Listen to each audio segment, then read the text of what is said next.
Tonight you are about to step into a forgotten world long before civilization, where every night could be your last.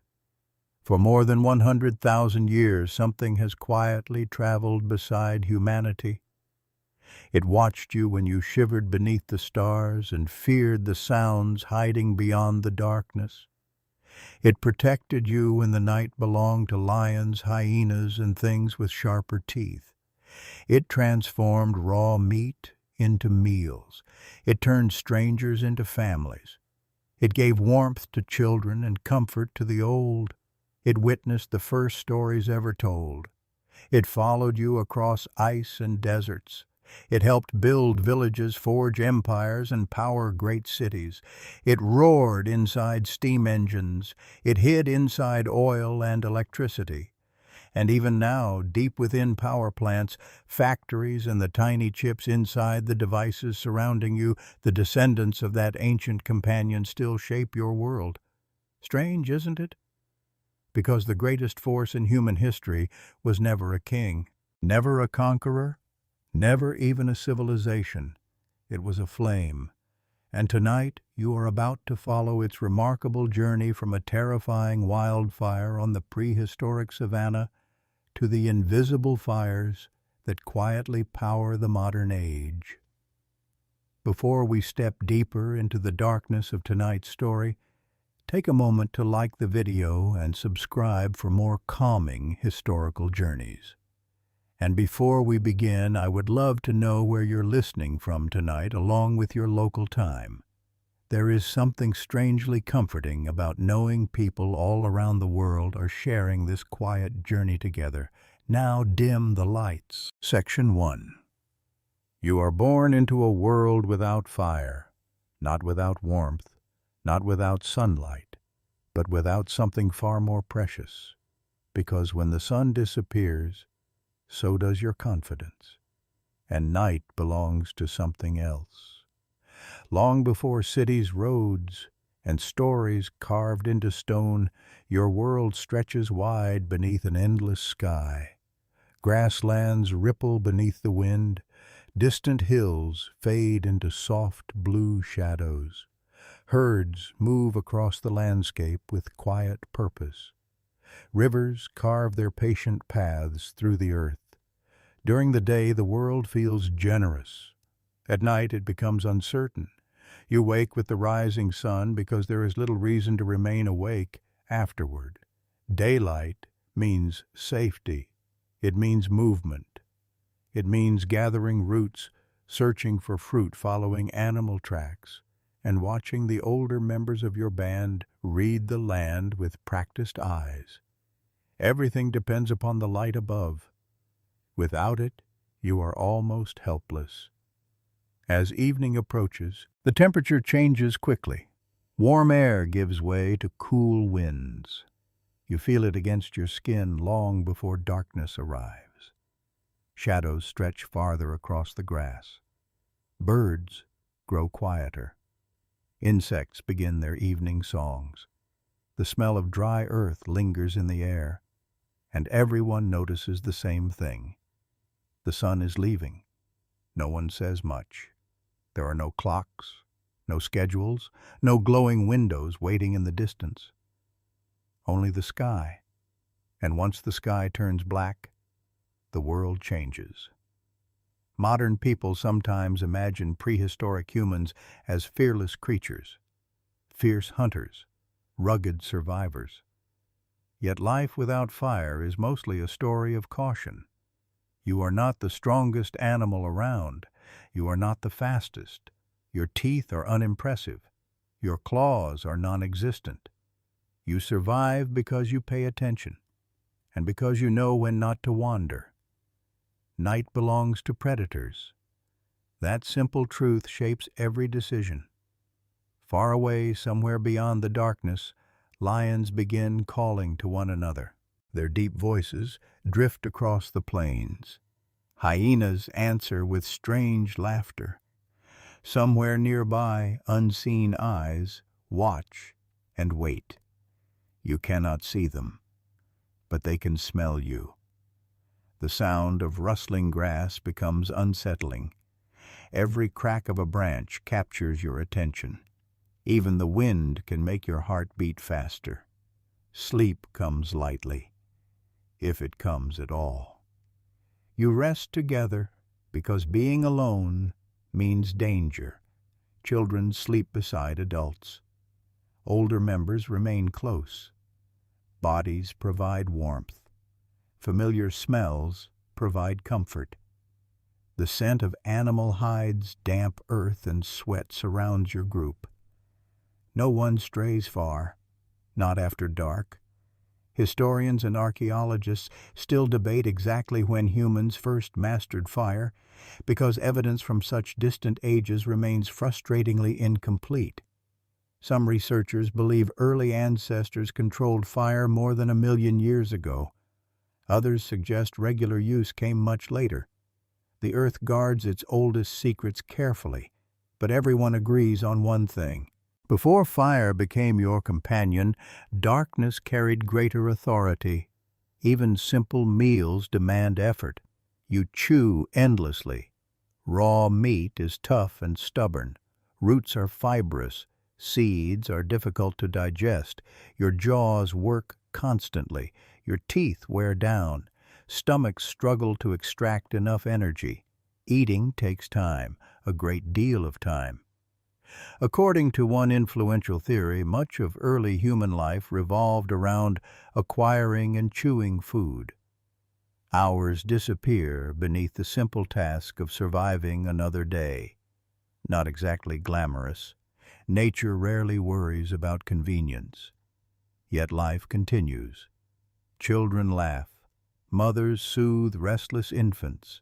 Young hunters compete with one another. Older members share knowledge gathered through countless seasons. Perhaps someone points toward the stars overhead. Perhaps stories already exist, though historians still argue about when spoken language reached its modern complexity. No one truly knows. That uncertainty lingers like mist. Still, something remarkable already exists: hope. Because despite all the dangers surrounding you, your people continue. Year after year, generation after generation. Cold winters arrive and eventually pass. Herds migrate. Rivers flood and retreat. Storms roll across the sky.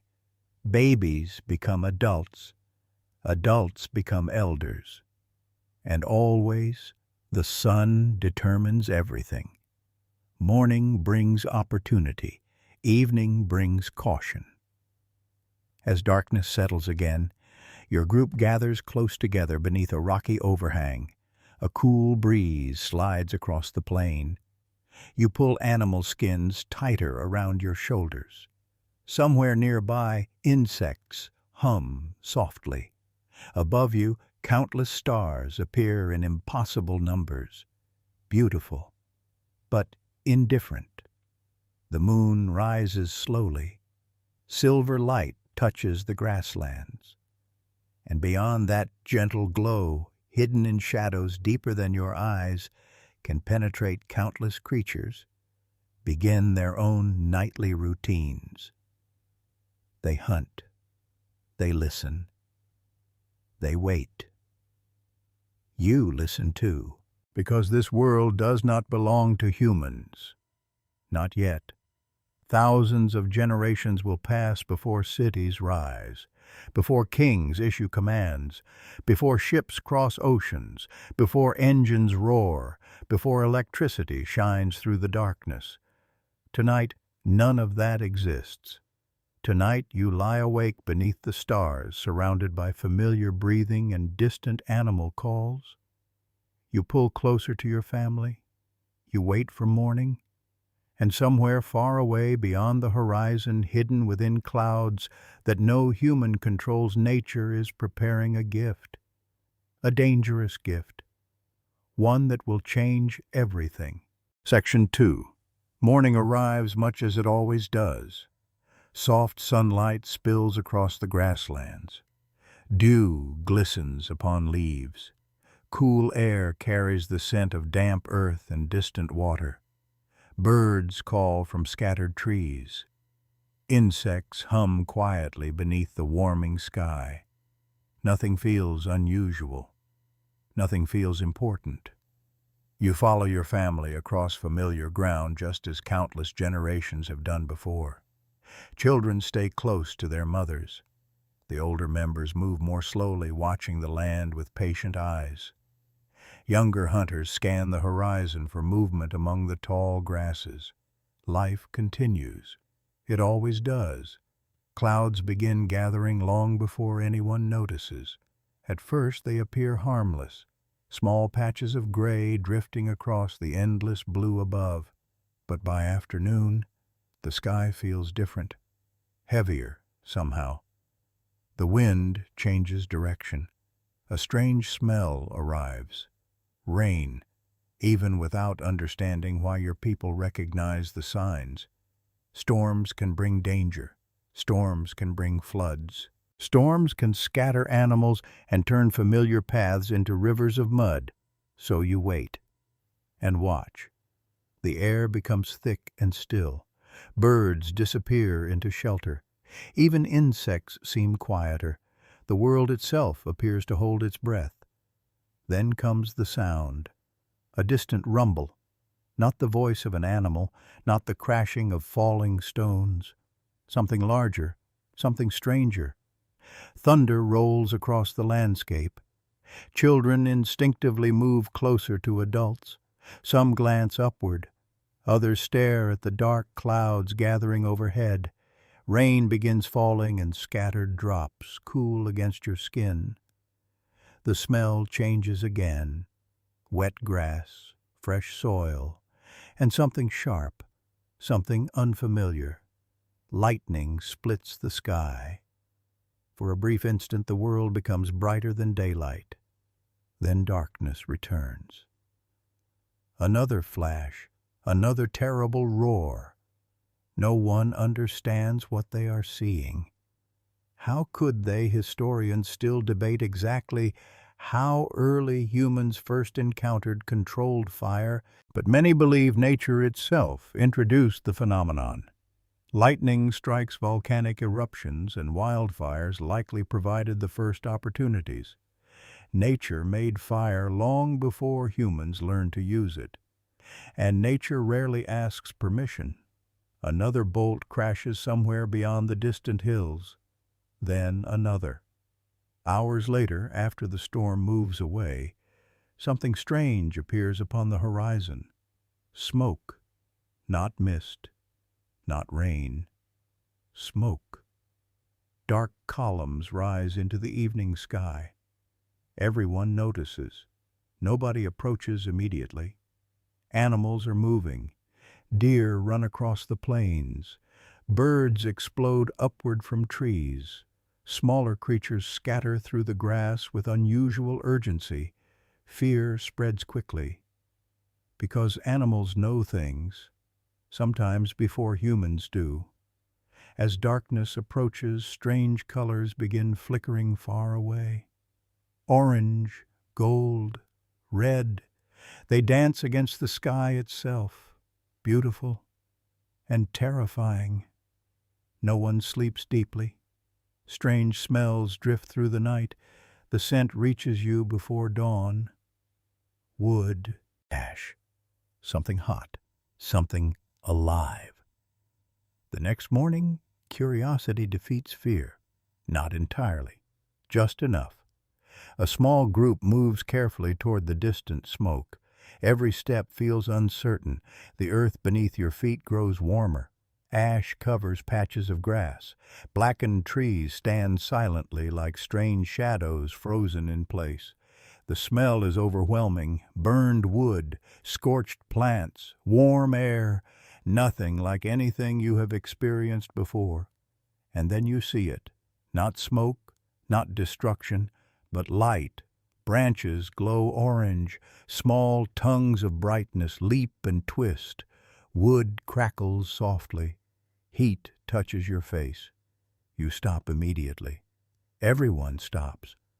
No animal made this. No river behaves this way. It moves, it consumes, it breathes. At least it seems to. Perhaps fear keeps you frozen. Perhaps wonder does. No one knows. Even modern scientists cannot say exactly what early humans thought when they first encountered fire. Some scholars imagine terror.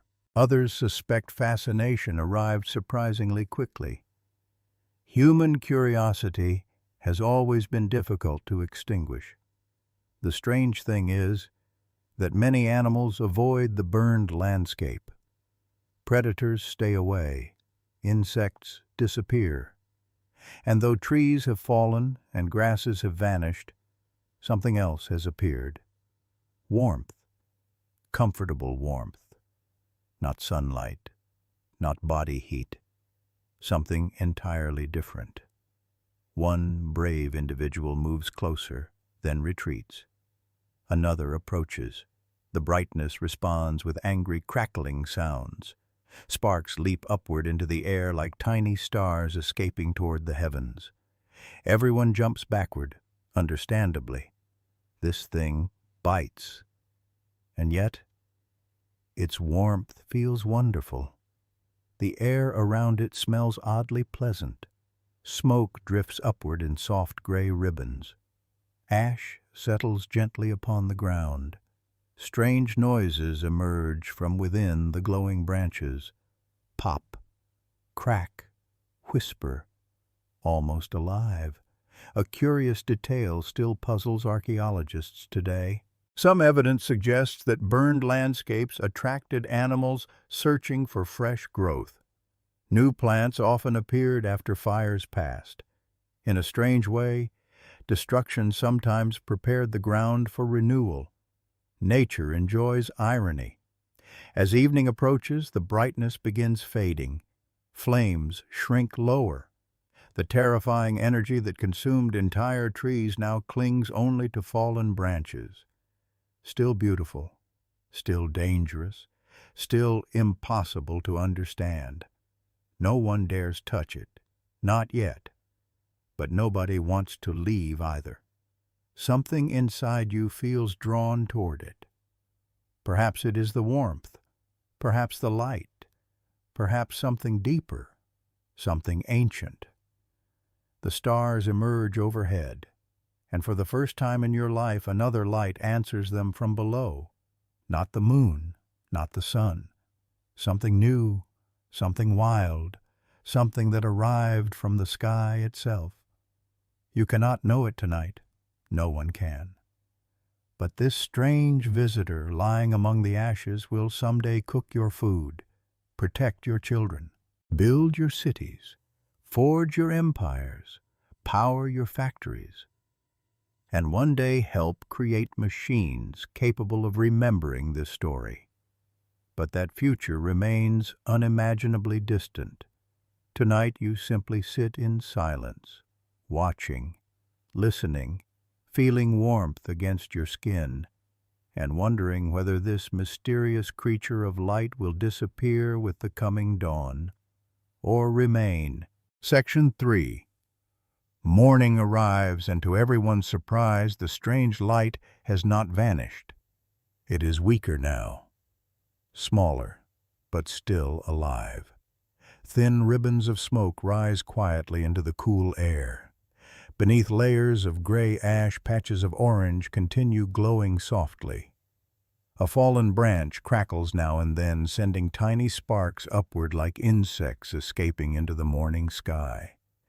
The thing from the storm remains, and something inside you refuses to look away. The older members of your group keep their distance. Children hide behind adults. Everyone watches with cautious eyes. This strange force has already devoured trees and blackened the earth. It deserves respect, perhaps fear as well. But curiosity is difficult to silence. Modern scientists cannot say exactly when humans first began carrying fire from place to place. Historians still argue over the details. Some believe Homo erectus mastered this skill hundreds of thousands of years ago. Others suggest the process happened gradually over countless generations. Whatever the answer, somebody had to be first. Not the strongest, not the fastest, just curious enough, and perhaps a little reckless. The warmth feels pleasant against your skin. After cold nights beneath the stars, the sensation seems almost magical. Nearby predators are absent. Strange as it sounds, even the silence feels different. Safer, somehow. Eventually, one member of your group picks up a long branch. Very carefully.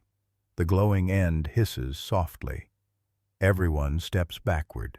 The branch burns brightly for a moment before falling apart. Sparks scatter across the ground. Hearts race. A child begins crying. The experiment ends quickly. But something important has happened. Fear has met curiosity. And curiosity rarely stays quiet. Hours pass. The glowing remains continue fading. Soon, this strange light may disappear forever. No one understands why. No one knows how to bring it back. Nature provided this gift. Nature may take it away. And that thought feels strangely disappointing, not because anyone understands its future value, but because warmth feels wonderful. The next attempt comes cautiously. A thicker branch, longer this time. Dry wood catches the glowing ember at its end.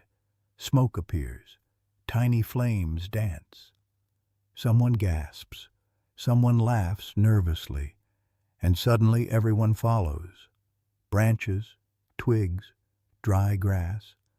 The strange creature feeds upon them all. Not meat, not water, wood. How peculiar. One quirky theory proposed by some anthropologists suggests that early humans may have viewed fire almost like an animal. It ate, breathed, moved, and died if neglected. No one truly knows, of course, but it is easy to understand why. Fire seems alive because it behaves that way. As evening approaches, your group faces a decision. Leave this place and abandon the warmth, or carry it home. Neither choice feels safe. The burning branches are frightening. Sparks sting the skin. Smoke irritates the eyes. Yet returning to darkness suddenly feels worse than before. Something has changed. Yesterday you did not know warmth could follow you. Now you do. Bundles of dry grass are gathered. Long sticks are prepared. One branch carries glowing embers beneath a layer of ash. Another smolders gently, releasing thin trails of smoke into the evening air. Slowly, carefully, the journey begins. Nobody walks quickly. Everyone watches. Because if the glow dies, the miracle dies with it. You travel in silence. Wind becomes the enemy. Rain becomes the enemy. Even carelessness becomes dangerous. The smell follows you. Wood smoke, ash, something rich and comforting. Perhaps for the first time in your life, darkness arrives before fear does, because the light comes with you. Back at the shelter, uncertainty returns. What should you do with this thing? Where should it live? How do you keep it alive while sleeping? Questions multiply. Answers do not. A shallow pit is prepared between stones. Dry branches are added, leaves crackle, smoke rises toward the stars, shadows dance against nearby rocks. Children stare in fascination. Older members remain cautious. Nobody sleeps immediately. Everyone watches, mesmerized. The sound itself becomes strangely comforting. Soft crackling, gentle whispers, tiny pops. The smell settles into clothing animal hides and hair. Warm air brushes against your face. Hands stretch toward the glowing center almost without thinking. For the first time, your people remain awake after sunset. Not because danger demands it, because something beautiful does. Historians still debate whether language itself expanded around campfires. Some scholars suggest longer evenings encouraged conversation and storytelling. Others remain uncertain. The evidence remains elusive, but the possibility is fascinating. Perhaps stories grow better beside flickering light. Perhaps silence becomes easier to share. Or perhaps people simply enjoy feeling safe. Whatever the reason, nobody wants to leave. Hours pass. Stars fill the heavens above. The moon climbs slowly, and still the glowing heart remains. Eventually, sleep arrives, not for everyone. Someone stays awake.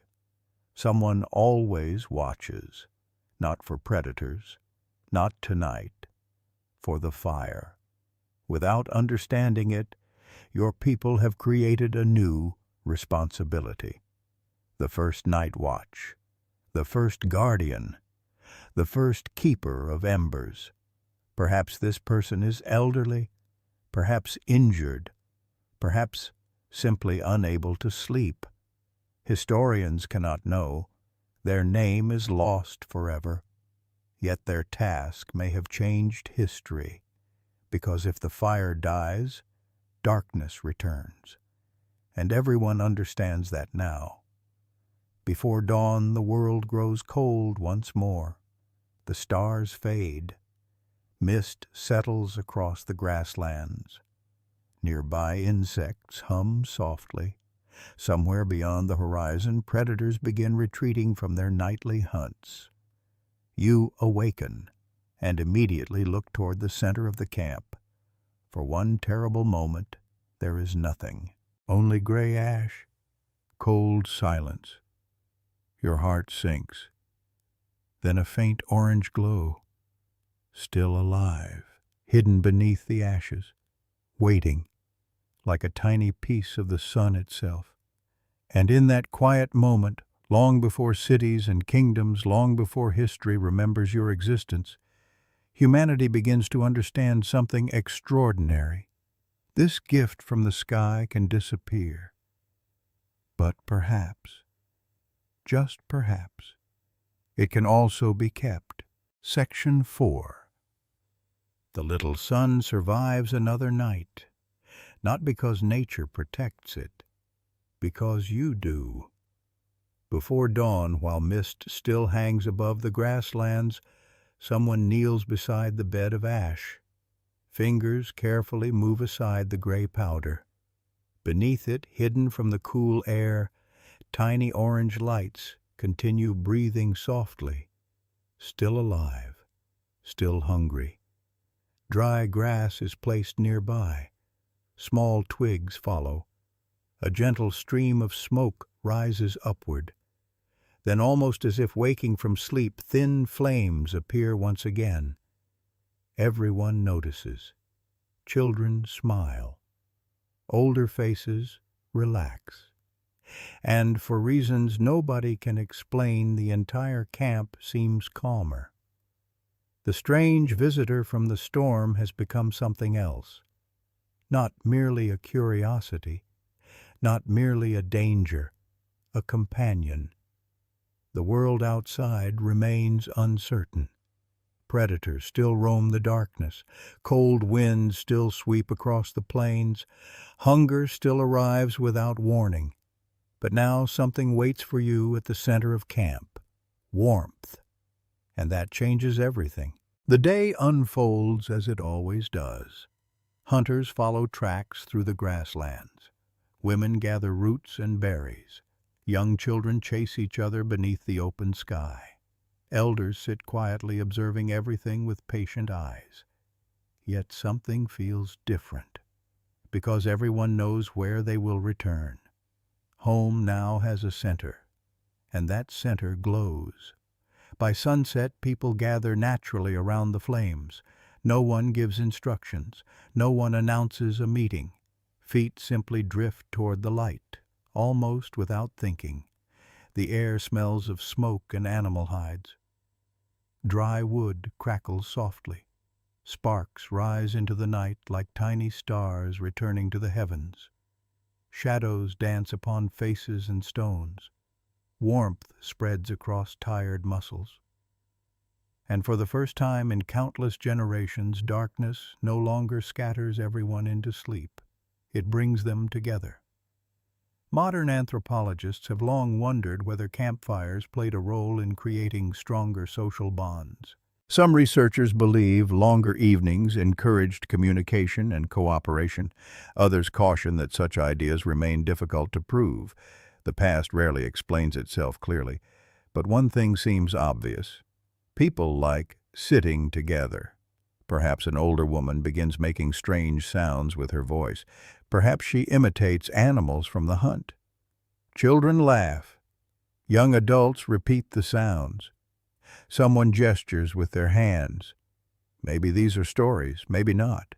Historians still argue about when storytelling truly began, but it is easy to imagine because stories and fire feel strangely connected, even now, thousands of generations later. Something about dancing flames invites memories to emerge. The oldest man in your group points toward the stars. Wrinkles surround his eyes. Smoke curls upward around him. Perhaps he remembers floods from long ago. Perhaps he remembers giant herds no longer seen. No one writes his words. No one records his thoughts. Yet knowledge survives, not in books, in voices. A quirky theory proposed by some scholars suggests that campfires may have helped strengthen human imagination itself. Sitting safely after sunset could have provided rare moments for reflection, planning, and storytelling. Nobody knows for certain, but imagination requires time, and fire gives you time, hours that never existed before. Night once belonged entirely to fear. Now part of it belongs to conversation. Not all conversations are serious. Young hunters boast about impossible victories. Children exaggerate everything. Someone imitates the cry of a hyena. Laughter spreads through the camp. Even humor may grow here, which feels strangely appropriate. Humans have always enjoyed teasing each other. Apparently, that tradition is ancient. Nearby, a mother rocks her child gently. Warm light touches the infant's face. Smoke drifts upward into the darkness. Familiar voices surround the little one. Safety, comfort, belonging. Perhaps no words exist yet for these things, but the feelings are real. The younger members sit close to the elders. They watch hands shape tools. They observe expressions. They listen. Learning becomes easier in the light. Knowledge survives because people gather, generation after generation. A hunter points toward scars upon his arm. Others nod quietly. Perhaps they understand the danger. Perhaps they recognize the lesson. Avoid the river after heavy rains. Stay away from injured animals. Watch the wind. Trust the birds. Simple wisdom. But wisdom keeps families alive. And now wisdom has an audience. Because fire has created something precious. An evening. Outside the circle of light, the world remains unchanged. Lions still move through the grass. Hyenas still laugh beneath the moon. Owls glide silently overhead. Countless eyes still watch from the darkness, yet they stay farther away. Not because humans have become stronger, not yet. Because fire frightens almost everything. You hear distant calls, but they sound less threatening. The flames answer for you. Crack, pop, whisper, a language all their own. Perhaps someone notices how faces look different in firelight, Eyes shine brighter, smiles appear softer, shadows stretch and shrink against the rocks. Beautiful, almost magical. The stars above remain endless. The moon climbs higher. Cool air brushes against your skin. Smoke carries its familiar scent into the night, and no one wishes to leave, not yet, because this place feels special. Historians often describe villages, temples, and cities as the birthplaces of civilization. Yet some scholars wonder whether civilization began much earlier, not with walls, not with kings, but with circles, circles of people gathered around light. Perhaps civilization begins here, with children listening, with elders teaching, with laughter echoing softly, with familiar faces glowing in orange light, with stories passing from one generation to another. No one in your camp understands this. How could they? They do not know about empires. They do not know about writing. They do not know about science. They know only this. When the flames are alive, everyone stays close, and somehow that feels right. Long after midnight, one by one, people drift into sleep. The fire continues its gentle dance. Smoke rises toward the stars. Someone remains awake beside the embers, always watching, always feeding, always protecting. Because this strange gift from the sky has become more than warmth. It has become the heart of your people. And though nobody realizes it tonight, every hearth, every village square, every cathedral, every city street, and every glowing window in the future carries the memory of this first circle, a circle of faces, and a small sun between them. Section 5. The fire no longer feels like a visitor. It feels like family. Morning begins with smoke drifting lazily into the pale sky. The scent of ash clings to animal hides and woven grasses. Before anyone leaves to search for food, someone always checks the embers. Always. Because the camp now depends upon them. Days pass. Seasons change. Children grow taller. And slowly, without anyone noticing, another discovery begins. Not with a grand idea, not with an accident worthy of legends, but with hunger. One evening, after a long and disappointing hunt, your group returns with little to celebrate. A few roots, some berries, tough strips of meat from a small animal. Nothing remarkable. Certainly not a feast. The meat is difficult to chew, as always. Raw flesh demands patience. Strong jaws work endlessly. Teeth grind and pull. Even after eating, your stomach feels heavy. Energy comes slowly. Survival has never been convenient. Then something strange happens. Perhaps a piece of meat falls too close to the flames. Perhaps curiosity wins again. Someone picks it up. The smell is different. Very different. Rich. Warm. Almost irresistible. Steam rises into the evening air. Fat crackles softly. The scent spreads across the camp, causing heads to turn immediately. Even children notice. Carefully, someone tastes it. Then another, and another. Nobody understands chemistry. Nobody speaks of proteins or calories. You simply know one thing. It tastes wonderful. And it is easier to chew. Modern scientists know that cooking changes food dramatically. Heat softens fibers, destroys harmful organisms, and allows the body to absorb more energy. Yet nobody around the campfire knows this. You only know what your senses tell you, and your senses are delighted. The smell alone feels comforting. Soon roots are placed near the coals. Tubers that once tasted bitter become softer and sweeter. Nuts crack open more easily, fat melts, marrow warms. Meals begin changing, not overnight, but steadily. One curious detail still fascinates anthropologists. Unlike many animals, humans seem uniquely adapted to cooked food. Our teeth are smaller, our stomachs are simpler. We spend less time chewing than our ancient relatives, which raises an intriguing possibility. Perhaps cooking changed us, or perhaps we changed because of cooking. Scholars still debate the details, but one researcher in particular, Richard Wrangham, proposed a bold idea.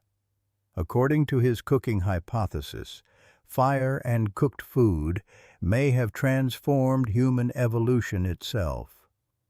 By extracting more energy from meals early, humans could support larger brains and smaller digestive systems. In other words, humanity might have been cooked into existence.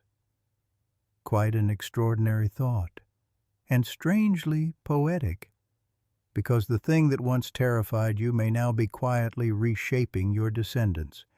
Night after night, meals improve, not luxurious meals, nothing fancy, no recipes, no spices, no secret ingredients, just heat, simple heat. And somehow everything tastes better.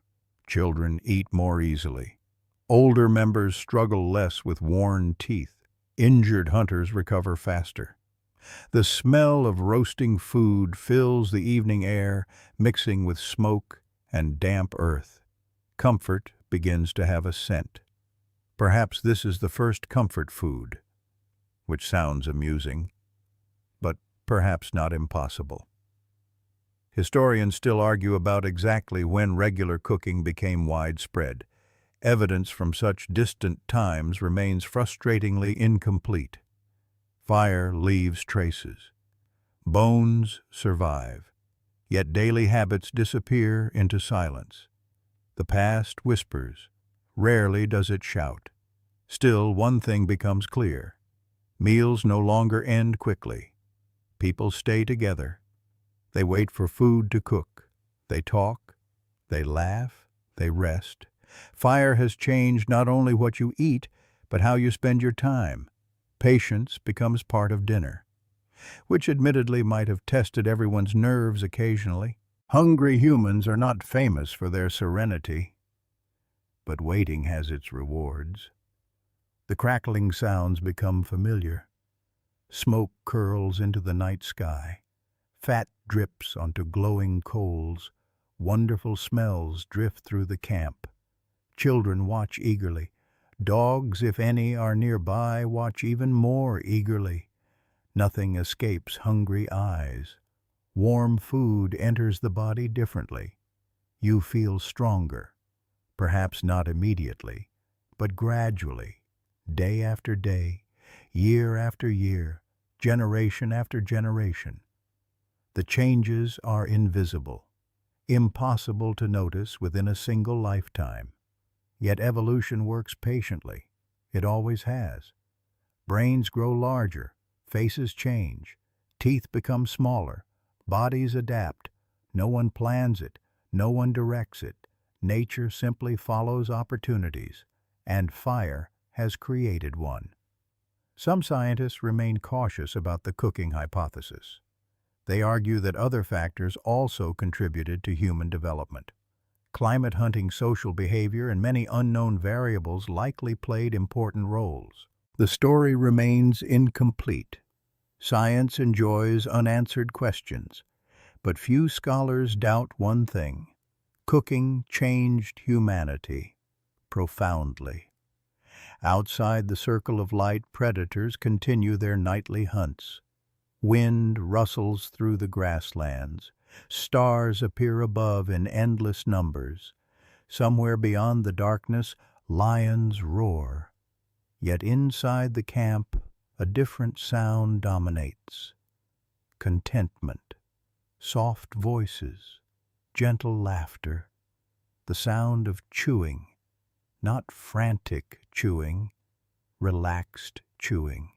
which after millions of years must have felt rather luxurious. The youngest children drift to sleep against their mothers. Elders stretch tired limbs toward the warmth. Hunters speak quietly about tomorrow. And above the fire, another piece of meat slowly turns. Steam rises, fat crackles, wonderful smells fill the air. You cannot know it tonight, no one can. But countless generations from now, scientists will study bones' teeth and ancient hearths. They will debate theories. They will write books. They will argue politely at conferences. And many of them will arrive at a remarkable conclusion. Perhaps civilization began long before cities. Perhaps humanity itself was shaped not by kings, not by wars, not by monuments, but by ordinary evenings, by families sitting together, by food slowly cooking over glowing embers, and by a little piece of the sun that fell from the sky. Section 6. Something curious begins to happen. Not to the fire, to you. For countless generations, darkness has meant one thing: retreat. As soon as the sun disappeared, movement stopped. Voices grew quieter. Bodies huddled together. Eyes strained to see what could not be seen. The night belonged to creatures with sharper teeth and better senses. You simply endured it and waited for morning. But now night feels different. Not safe, not entirely, just less frightening. The fire changes that. As evening settles across the grasslands, familiar sounds return. Crickets sing among the grasses. Wind whispers softly through distant trees. Somewhere far away, hyenas call to one another beneath the rising moon. The world outside remains wild. But inside the circle of light, something remarkable has happened. You no longer hide from the darkness. You challenge it. Children stay awake longer. Hunters return from the day's journey and stretch tired legs beside the warmth. Older members sit comfortably, hands extended toward the glowing coals. Smoke rises slowly into the night sky, carrying its familiar scent. The camp no longer falls asleep immediately. There is time now, time to think, time to speak, time to simply exist. Modern researchers believe fire extended the human day. Before artificial light, this simple change may have transformed social life itself. Evening hours became hours that belonged to people rather than predators. A strange luxury, one your ancestors had never known. The stars above feel closer tonight. You notice them more often now. Perhaps someone points toward familiar patterns in the sky. Perhaps certain stars mark seasons. Perhaps stories begin to attach themselves to the heavens. Historians still argue about when astronomy truly began. But humans have always looked upward, and fire gives you the time to wonder. A quirky observation made by some anthropologists suggests that campfires may have encouraged daydreaming. Unlike daylight, which demands work and attention, evening allows the mind to wander. And wandering minds create remarkable things: memories, stories, dreams, maybe even gods. Nobody knows. The evidence disappeared long ago, but the possibility lingers. Outside the camp, predators continue their business. Lions move through the tall grass. Leopards stalk silently among trees. Hyenas sniff the wind, searching for weakness, yet they hesitate. Animals understand fire better than humans do. They fear it, the smell, the smoke, the dancing light. Few creatures willingly approach it. And so something astonishing happens.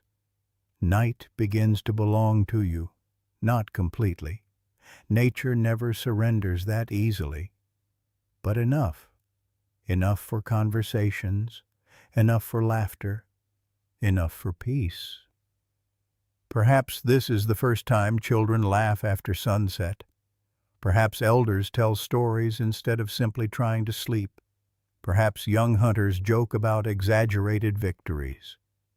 Human beings, after all, have always enjoyed making themselves sound slightly more impressive. That tradition may be older than history itself. Eventually, another responsibility appears. Someone remains awake, not because danger has disappeared, because danger still exists.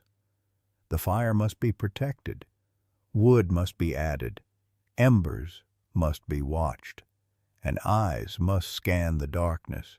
Without planning it, your people create something new. The first night watch. Not everyone sleeps.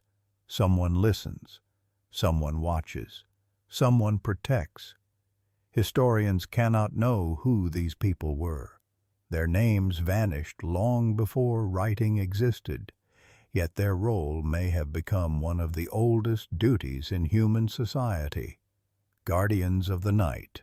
Generations later, soldiers, shepherds, sailors, and city watchmen will inherit the same responsibility. But it begins here, beside the flames. The air grows colder after midnight.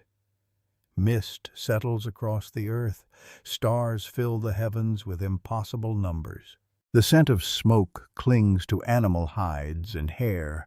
Embers glow softly beneath the wood. Crack, pop, whisper. The sounds become comforting, familiar. Home. Sleep arrives differently now, not from exhaustion alone, from peace. Perhaps not perfect peace, but enough to dream. Scientists still debate whether better sleep helped early humans thrive. Some suggest that fire reduced stress and improved safety. Others caution that ancient sleep patterns remain difficult to reconstruct. The past guards even ordinary moments. Still, one thing feels undeniable. Fear no longer controls every hour, and that changes people. You begin noticing things. Moonlight on the grass, the smell of rain before storms, the way sparks disappear into the stars, the sound of breathing from those sleeping beside you, the comfort of familiar faces. These small things matter, because survival alone is not enough. Eventually, humans seek something more: warmth, belonging, meaning. And perhaps all three begin here, one evening at a time. Outside the light, the world remains ancient and indifferent. Teeth still hunt. Claws still strike. Winters still come. Hunger still waits patiently. But within this circle of orange light, something impossible has happened. For millions of years, darkness ruled. Now it shares power, not with kings, not with armies, not with cities, with a handful of weary humans sitting beside a fire, watching sparks rise into the stars, listening to distant predators, and realizing, perhaps without fully understanding it, that the night no longer belongs entirely to something else. Part of it belongs to you, and humanity will never give it back. Section 7. For many generations, your people live at the mercy of a miracle. Not because fire is rare, because it is fragile. You know how to feed it. You know how to protect it from rain. You know how to hide glowing embers beneath layers of ash. You know which wood burns slowly and which branches crackle too fiercely. But one thing remains beyond your control. You cannot create it. Not yet. Every flame in your world is a descendant of another flame, and somewhere in the distant past all of them came from nature, from lightning, from burning forests, from volcanoes, from accidents no human commands, which means losing fire is terrifying, more terrifying than hunger, more terrifying than storms, because once the last ember dies, the darkness returns. And so for thousands upon thousands of years, people carry fire wherever they go. A journey is not simply about food and water. It is about keeping the flame alive. Embers travel inside bark containers. Ash protects glowing coals from wind. Someone always watches. Someone always worries. And sometimes, despite every effort, the fire dies. Completely. Those are difficult nights. The smell disappears. The warmth vanishes. Meals become harder. Fear quietly returns. And everyone knows what must happen. Find another fire, which is easier said than done. Nature does not schedule lightning for your convenience. Historians still debate exactly when humans first mastered the art of making fire. Some evidence suggests this knowledge became widespread around 40 to 50,000 years ago, though the process may have begun much earlier. The truth remains hidden, but one thing seems certain. Learning to create fire changed everything. Perhaps it begins with curiosity, as it often does. Someone notices sparks when stones strike together. Someone sees dry grass smoke when branches rub against each other. Someone pays attention. Most discoveries begin that way, not with genius, with patience and stubbornness. Quite a lot of stubbornness. Imagine the failures. Hundreds of attempts, perhaps thousands. Smoke that disappears. Wood that refuses to cooperate. Hands blistered by friction. Tiny sparks that vanish before becoming flames. Frustration, confusion, disappointment. Yet people continue trying, because the reward is unimaginable, to command fire itself. One curious detail fascinates archaeologists. Fire-making techniques appear in many parts of the world. Friction methods, hand drills, bow drills, and striking stones all emerge in different cultures. Historians still argue whether these inventions spread outward from one source or appeared independently. Human ingenuity seems to enjoy repeating itself. Eventually, on one ordinary day, something extraordinary happens. Smoke, not from a wildfire, not from lightning. Smoke created by human hands. A small thread rises into the air. Everyone watches. Someone blows gently. More smoke. Dry grass begins darkening. Then, a tiny glow. So small, so fragile, yet impossible. Because this time the fire did not come from the sky. It came from you. Silence fills the camp. Even children stop moving. And then the tiny ember bursts into flame. Beautiful, alive, obedient, not borrowed, created. No king in history ever witnessed a greater revolution. Though admittedly future kings might disagree. They would be wrong, because something fundamental has changed. Nature no longer decides when humans have warmth. Humans decide. For the first time, fire belongs to you. Not completely, of course. Fire remains dangerous. Pride around flames rarely ends well. But dependence has changed, and that changes everything else. A quirky theory proposed by some anthropologists suggests that the ability to make fire may have felt almost supernatural. It is easy to understand why. Imagine rubbing sticks together and producing light itself. Rather impressive, especially if nobody explains friction. Knowledge becomes precious. Not everyone knows the secret. Certain individuals become experts, elders, teach younger generations. Hands guide hands. Mistakes are corrected. Traditions emerge. Because some lessons are too important to lose. Perhaps ceremonies appear. Perhaps stories surround the process. Historians cannot say for certain. The evidence vanished long ago. But human beings rarely treat miracles casually, and creating fire must have felt miraculous. Now journeys become easier. Long migrations no longer require carrying ancient embers. New camps can be established. Unexpected storms become less terrifying. Lost flames no longer mean disaster. Freedom grows, quietly, slowly, but undeniably. Even the night changes again. There is comfort in knowing that if the fire fades, another can be born. Not from chance, not from lightning, from memory, from skill, from knowledge passed through generations. The stars shine above as they always have. Wind rustles through the grasses. Somewhere beyond the circle of light, predators continue their endless search.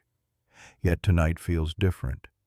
Not because the world has changed, because you have. You sit beside the fire and watch sparks drift upward into the darkness. The smell of smoke fills the air. Warmth settles against your skin. Children sleep peacefully. Elders speak softly. And resting beside the flames, perhaps without understanding it fully, humanity crosses one of the greatest thresholds in its history.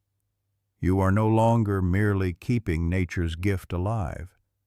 You have learned to summon it.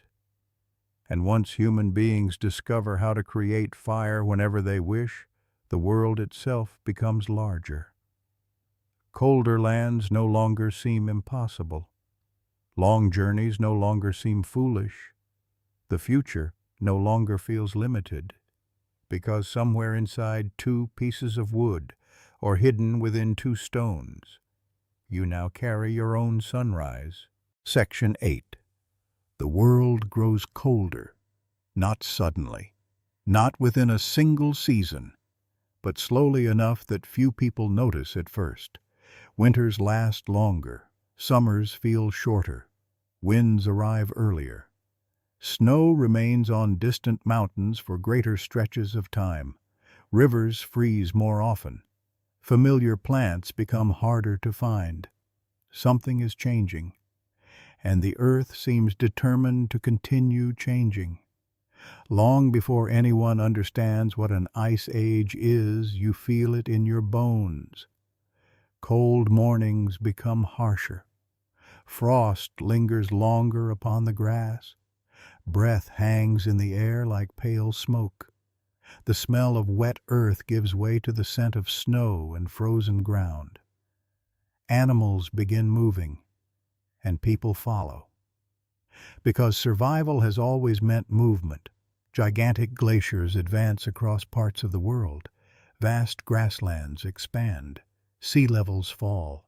Strange new lands emerge. Mammoths roam beneath endless skies. Woolly rhinoceroses wander across frozen plains. Herds of reindeer travel across landscapes that seem to stretch forever. Beautiful and unforgiving. Historians still debate exactly how early humans adapted to these changing climates. Different groups responded in different ways. Some disappeared, others moved, some learned, and some carried fire. That made all the difference. Without flames, these lands would be impossible. Cold has no mercy. You discover this quickly. Winter winds cut through animal hides. Fingers lose feeling. Water freezes overnight. Sleeping upon bare earth becomes painful. Children shiver. Elders struggle. Every morning begins with the same hope. Please let the fire survive. Because if the fire dies, warmth dies with it. And warmth means life. Before dawn, someone always checks the embers hidden beneath the ashes. A careful hand moves aside the gray powder. Tiny orange lights still glow. Relief spreads silently. Another day, another chance. Dry branches are added. Smoke rises into the pale air. Slowly, the little sun awakens once more. Its warmth feels almost sacred. Modern archaeologists have discovered ancient hearths inside caves and shelters, used during colder periods. These simple circles of burned stone reveal something profound. Humans brought summer with them, even in winter. And that changes what is possible. Animal hides dry beside the flames. Wet clothing no longer remains damp for days. Frozen hands recover. Meat lasts longer when smoked. Bones become easier to work. Needles and tools are shaped during long evenings. Life continues. Even when the world seems determined to freeze. One curious observation fascinates researchers. Humans are tropical creatures. Our ancestors evolved in warmer climates. Compared to thick-furred animals, we are astonishingly underdressed. Rather embarrassing, really. And yet here you are, standing beneath falling snow, watching mammoths cross the horizon, surviving where you clearly do not belong, at least not without help. That help crackles softly in front of you. Fire. Always fire. Outside the circle of warmth, the wind howls across the frozen landscape. Snow drifts through the darkness. Stars shimmer above with impossible clarity. Somewhere in the distance, wolves sing to one another beneath the moon. Their voices echo beautifully and hauntingly. But inside the shelter, warmth remains. Children sleep. Old stories continue. Meals cook slowly. Life endures. Some scholars believe colder climates encouraged greater cooperation among early humans. Historians still argue about the details. Harsh environments demand planning. Planning encourages communication. Communication strengthens communities. Perhaps winter taught humanity patience. Perhaps it taught compassion. No one knows. But difficult times often reveal what matters most. And what matters tonight is simple. Keep everyone warm.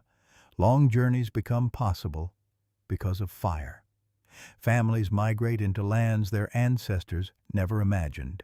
Europe opens before them. Mountain valleys welcome them. Frozen rivers become roads.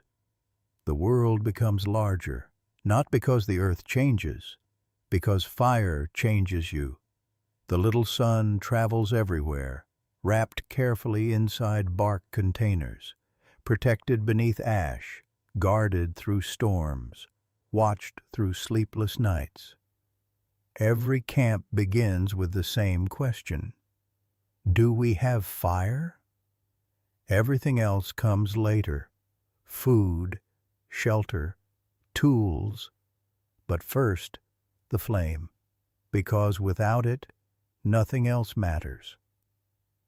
A quirky theory, suggested by some anthropologists, imagines that early people may have treated fire with deep spiritual respect long before organized religion existed. Such ideas remain uncertain. Yet it feels understandable. After all, fire turns death into life, cold into warmth, darkness into comfort. Few things deserve more gratitude. Even now, thousands of generations later, people still gather around fireplaces during winter. Campfires remain strangely hypnotic. Holiday candles bring comfort. Warm kitchens feel welcoming. Ancient memories linger, whether we realize it or not. Tonight, snow falls quietly beyond the entrance of your shelter. Wind whistles across the ice-covered plain. Mammoths move like shadows beneath the moonlight. Their breath rises into the frozen air. Inside, the smell of smoke fills the darkness. Animal hides hang drying beside the flames. Someone repairs tools. Someone hums softly. Children dream beneath layers of fur. The fire crackles.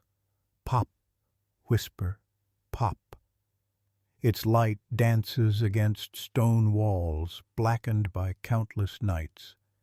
And somewhere beyond those walls, an entire frozen world waits patiently. Cold enough to kill, vast enough to humble, beautiful enough to inspire. Yet you are not afraid, because your ancestors once borrowed fire from the sky, and now they carry it with them, like a piece of summer, like a piece of home, like a tiny star that refuses to surrender to the ice. Tonight you are about to step into a forgotten world long before civilization, where every night could be your last. For more than 100,000 years, something has quietly traveled beside humanity. It watched you when you shivered beneath the stars and feared the sounds hiding beyond the darkness. It protected you when the night belonged to lions, hyenas, and things with sharper teeth. It transformed raw meat into meals. It turned strangers into families. It gave warmth to children and comfort to the old. It witnessed the first stories ever told. It followed you across ice and deserts. It helped build villages, forge empires, and power great cities. It roared inside steam engines. It hid inside oil and electricity. And even now, deep within power plants, factories, and the tiny chips inside the devices surrounding you, the descendants of that ancient companion still shape your world. Strange, isn't it? Because the greatest force in human history was never a king. Someone notices that heated wood survives impacts better. Hunters begin holding spear points above the flames intentionally. Not too close, not too long, just enough. Simple knowledge, but useful. Modern archaeologists have found evidence suggesting that early humans used fire to harden wooden weapons. Historians still debate how widespread this practice became, but few doubt that fire improved tools long before metal appeared. The future blacksmith already exists. He simply does not know it yet. Smoke becomes another weapon. Animals smell it. Predators dislike it. Bees flee from it. Sometimes hunters use smoke to flush small animals from hiding places. Other times, dry grasses are burned to encourage fresh plant growth that attracts grazing herds months later. A curious idea. Destroy something today, create opportunity tomorrow. Nature appreciates irony. Some anthropologists believe humans may have deliberately shaped landscapes with controlled burns far earlier than once imagined. Others remain cautious, arguing that evidence remains incomplete. The Earth rarely keeps perfect records, but the possibility is fascinating. Because perhaps humanity's first environmental engineers carried torches instead of maps. Hunting itself begins to change, not overnight. Nothing important ever does. Groups cooperate more effectively.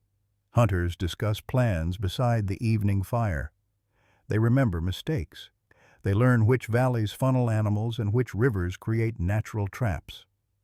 Knowledge grows, and knowledge compounds. A single hunter is vulnerable. A group with a plan becomes dangerous. Very dangerous. One quirky observation still amazes researchers.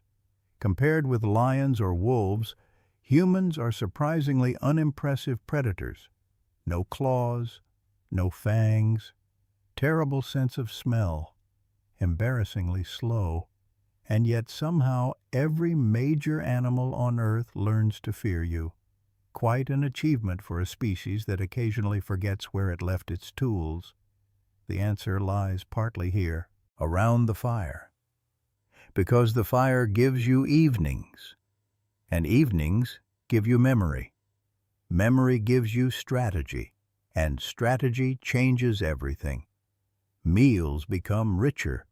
Animal fat, once difficult to consume, melts beautifully over the heat. Marrow is extracted more efficiently. Bones are cracked open and roasted. Tough meat softens. Skin can be dried and preserved. Nothing goes to waste. Calories matter, especially during winter. According to some scientists, the additional energy provided by cooked fats may have supported larger brains and more active lifestyles. Historians continue debating the details, but the connection between food and survival remains undeniable. Energy means possibilities, and possibilities change worlds. Children grow stronger, hunters recover faster, elders live longer. Knowledge survives, generation after generation. One evening, as snow drifts quietly beyond the shelter, hunters gather around the flames. Spear shafts rest nearby. Animal hides dry beside the warmth. Smoke rises toward the cave ceiling. Shadows dance across tired faces. Someone points toward a valley. Someone else gestures with a hand.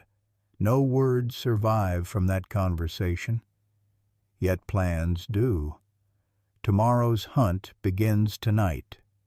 Perhaps this is one of humanity's greatest strengths, the ability to imagine tomorrow. Most predators hunt when hunger arrives. Humans hunt before hunger becomes desperate.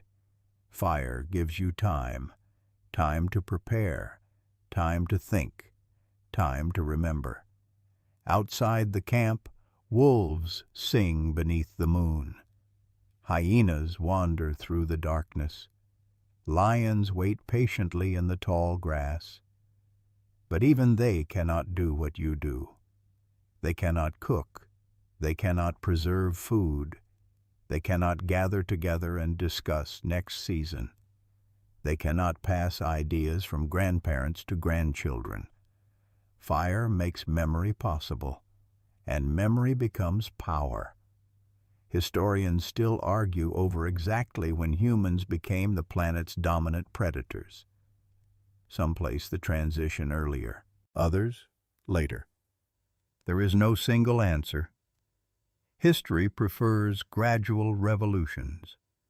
But somewhere during these long ages of ice and smoke, the balance changes, quietly, almost invisibly. The mammoth still towers above you. The bison remains stronger. The cave lion remains deadlier. Yet their future has already changed. Because they live one season at a time, you live through generations. And every generation inherits knowledge from the last, stored not in books, but beside campfires, stored in stories, stored in memories, stored in hands that teach younger hands. As night settles across the frozen world, snowflakes drift softly beneath the stars. The smell of roasted meat fills the shelter. Children sleep. Elders speak quietly. Hunters sharpen tools while watching the flames. The little sun crackles softly. Pop. Whisper. Pop. And somewhere beyond the darkness, enormous herds move across the ancient world, unaware that a strange creature has appeared, a creature with no claws, no fangs, no speed, only patience, only memory, and a piece of the sun that fell from the sky. Together, they will change the fate of every animal that walks the earth. Section 10. For countless generations, your people follow the herds. They move with the seasons. They sleep beneath open skies. They leave little behind. And then very slowly something changes, not because humans stop moving, because the fire stops moving, or at least not as often. The little sun that once traveled endlessly begins staying in one place for longer periods. A familiar shelter becomes more than a temporary refuge. A favorite valley becomes more than a resting place. It becomes home, not because walls appear, not yet, because the fire waits there. Morning begins with smoke rising into cool air. Embers buried beneath gray ash still glow softly from the night before. Children awaken beside familiar stones blackened by years of heat. The scent of smoke clings permanently to animal hides, baskets, and hair. Everything smells like home, and home smells like fire. Historians still debate exactly when permanent settlements first appeared. Different regions followed different paths. Some groups remained nomadic, others returned repeatedly to favored locations. The transition happened slowly. History often prefers patience. But archaeologists notice something interesting. Ancient hearths, again and again, layer upon layer of ash, generation after generation, the same fire, or rather, the descendants of the same fire. Because one family leaves, another returns. Children grow old, grandchildren take their place, yet the hearth remains. A curious thought. Perhaps some ancient flames burned continuously for decades, perhaps centuries. Nobody knows, but the possibility feels strangely comforting. As the climate slowly warms after the Ice Age, plants become more abundant in certain places. Rivers provide fresh water. Fish return season after season. Herds follow familiar routes. People begin noticing something. Why wander endlessly when everything you need returns here? An interesting question, one with enormous consequences. Food can be dried beside the fire. Meat can be smoked. Fish can be preserved. Animal skins cure more effectively. Bones become tools. Wood becomes bowls and handles. Nothing needs to be used immediately anymore. For the first time, tomorrow matters almost as much as today, and that changes the way people think. Some scholars believe this shift toward delayed rewards transformed human society. Historians still argue over the details, but storing food and planning ahead appear again and again in the archaeological record. The future enters daily life, one season at a time. Children now recognize familiar landmarks. Certain rocks become gathering places. Favorite sleeping spots belong to grandparents. Stories attach themselves to rivers and hills. Memories settle into the land, and the land remembers. At the center of everything sits the hearth, always the hearth, a simple circle of stones, nothing impressive, no monuments, no palaces, yet everything revolves around it. Meals begin there. Stories end there. Tools are repaired there. Children are comforted there. The sick rest beside it. The dead are remembered near it. Life itself circles around the flame. Perhaps civilization always begins in circles. One quirky observation made by archaeologists is that ancient houses across vastly different cultures often place the hearth near the center. Despite oceans and thousands of years separating them, people organize their lives in remarkably similar ways. Apparently, humans enjoy gathering around warm things. Not exactly shocking, but wonderfully consistent. As generations pass, another discovery emerges. Clay left too close to the fire becomes harder. Stones crack differently under heat. Certain plants dry perfectly above smoke. Fish preserved near the flames last longer than expected. Tiny experiments, small accidents, nothing dramatic. Yet history often hides inside accidents. Historians still debate which came first in many places, permanent settlements or agriculture. The answer remains frustratingly complicated. Different communities likely followed different paths. Human history refuses to be simple, and perhaps that is part of its charm. The evenings feel different now, less uncertain. Children no longer ask where tomorrow's camp will be. Everyone already knows. Here, beside the fire. The stars above remain unchanged. Wolves still sing beyond the darkness. Winter storms still arrive. Rain still falls. Drought still threatens. Nature has not become gentler. Humans have become steadier. And steadiness creates opportunity. The smell of smoke grows permanent. Ash gathers year after year. The ground around the hearth darkens. Footpaths appear. Familiar voices return each season. What was once a camp becomes a place, and places have memories. One evening, after the meal is finished, an elderly woman rests beside the warmth. Children sleep nearby. Hunters quietly repair their spears. Someone adds another branch to the fire. Crack, pop, whisper. The sounds feel ancient, yet something new has appeared. Belonging, not merely to people, to a location. Perhaps no word exists for it yet, but the feeling is real. Home. Thousands of years later, cities will rise. Temples will be built. Empires will claim distant lands. Yet even then, people will still long for something simple. A warm kitchen, a fireplace, the smell of food cooking, a familiar chair. Because deep inside the human mind, home is not made from stone. It is made from warmth. And somewhere beneath every modern house, hidden beneath layers of history and memory, sleeps the shadow of an ancient hearth, a circle of stones, a family gathered close, and a little son that no longer travels alone. Section 11. For thousands of years the fire serves faithfully. It warms, it protects, it cooks, it preserves, it gathers people together. And that would have been enough, truly.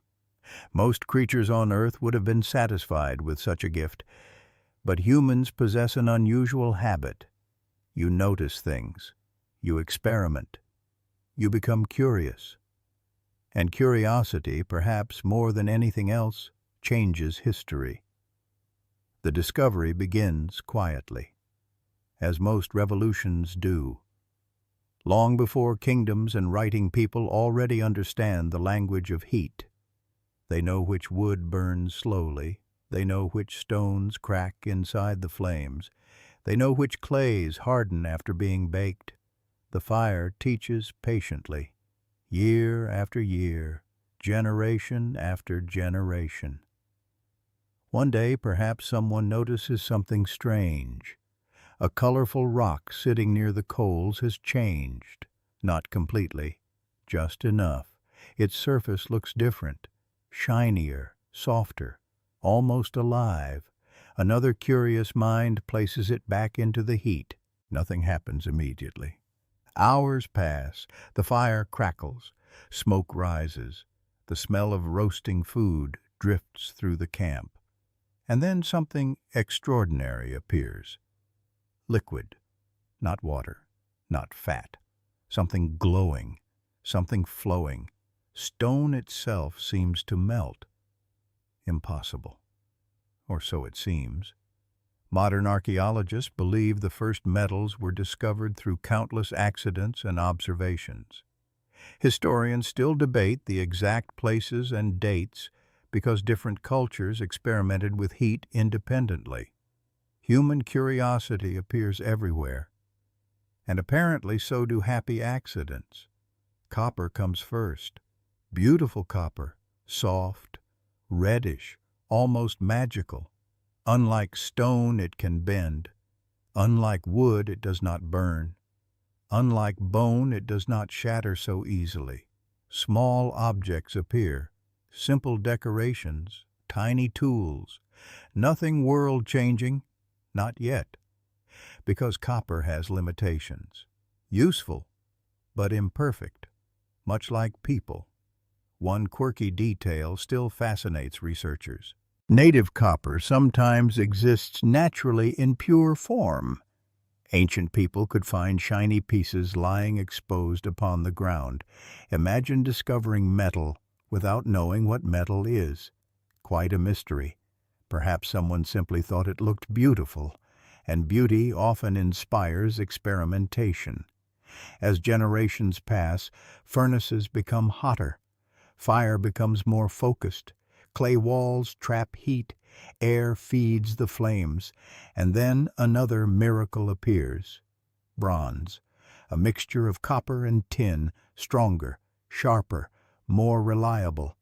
No one understands chemistry. No one speaks of alloys. But results speak for themselves. Axes improve. Knives improve. Farming tools improve. Everything improves. Historians still argue about how exactly bronze-making knowledge spread across continents. Some scholars favor trade. Others suggest independent discoveries in different regions. The story remains unfinished. History often leaves puzzles behind. But one thing is certain. Fire has learned a new trick. It can unlock secrets hidden inside mountains. Think about that for a moment. For countless ages, people looked at rocks and saw only rocks. Now they see possibilities. And once humans begin seeing possibilities, there is rarely any turning back. Villages grow larger. Trade expands. People travel farther. Strangers exchange ideas along with goods. Knowledge moves, and knowledge compounds. One evening after the meal has ended, you sit beside the flames while someone places unusual stones near the heat. The air smells of smoke and damp clay. Sparks drift upward into the darkness. Children stare with wide eyes. And everyone waits. Hours later, something new emerges. A gleaming object, simple, but astonishing. Perhaps it becomes a necklace, perhaps a tool, perhaps merely a curiosity. It hardly matters, because the real discovery is not the object, it is the process. Fire can transform stone, and if stone can change, what else can change? The question itself is revolutionary. Some anthropologists suggest that metallurgy altered the human relationship with nature. Historians continue debating the details, but one thing becomes clear. Humans no longer merely survive within the world. They begin reshaping it, slowly, patiently, one fire at a time. More sophisticated furnaces appear. Charcoal replaces ordinary wood in some places. Temperatures rise higher, techniques improve, and the little sun continues teaching, always teaching. Perhaps no invention has had a better teacher than humanity, because fire rewards patience, punishes carelessness, and reveals its secrets only slowly, rather like life itself. Outside the circle of light, stars fill the heavens. Wind whispers through the grass. Rivers continue their ancient journeys. Seasons come and go. Nature remains beautiful and indifferent. But inside the glow, something extraordinary is happening. Stone is surrendering. Mountains are revealing hidden treasures, and human beings are learning a dangerous lesson. That with enough patience, enough heat, and enough curiosity, even the earth itself can be persuaded to change. You cannot know it tonight. No one can. But the same flames that once roasted meat beside prehistoric camps will someday create swords, coins, cathedrals, ships, clocks, and machines. Empires are still far away. Cities are still small. History has barely begun, yet the future already glows inside the furnace, hidden in stone, waiting. And the fire, your oldest companion, smiles quietly in the darkness, because it has many more secrets left to share. Section 12. Copper was beautiful. Bronze was powerful. But fire was not finished, not even close. For thousands of years, bronze shapes the world. Farmers use bronze tools. Craftsmen shape bronze blades. Traders carry bronze ornaments across mountains and seas. Kings and warriors admire its strength. And yet, hidden inside ordinary rocks, scattered almost everywhere, another secret waits patiently. Iron. Unlike copper, iron does not reveal itself easily. It is stubborn, demanding, and rather unfriendly, which in fairness explains why humans needed centuries to persuade it. The problem is heat. Bronze melts at temperatures early furnaces can achieve. Iron asks for more, much more. Stronger fires, better charcoal, constant streams of air. It demands effort, and effort eventually brings rewards. Historians still debate exactly where iron smelting first appeared. Some point toward Anatolia. Others suggest different regions independently discovered the process. The evidence remains incomplete. Ancient fires rarely leave detailed instructions. But somewhere, sometime, someone succeeded, and history quietly changed. At first, iron seems unimpressive. Freshly smelted iron looks rough. It lacks the warm beauty of bronze. It rusts. It requires endless hammering. Working with it feels difficult. Not exactly a promising beginning. Yet iron possesses one enormous advantage. It exists almost everywhere. Mountains contain it. Hills contain it. Rivers carry traces of it. The world itself overflows with iron, and that changes everything. No longer must civilizations rely upon rare tin supplies. No longer do trade routes determine who can make tools. Iron belongs to everyone patient enough to unlock it. And fire holds the key. The furnaces grow hotter. Bellows pump air into glowing chambers. Sparks burst into the night. Smoke rises above villages and settlements.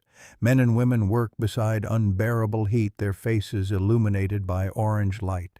The sound becomes familiar. Clang, clang, clang. Metal meets stone. Metal meets metal. The rhythm echoes across centuries.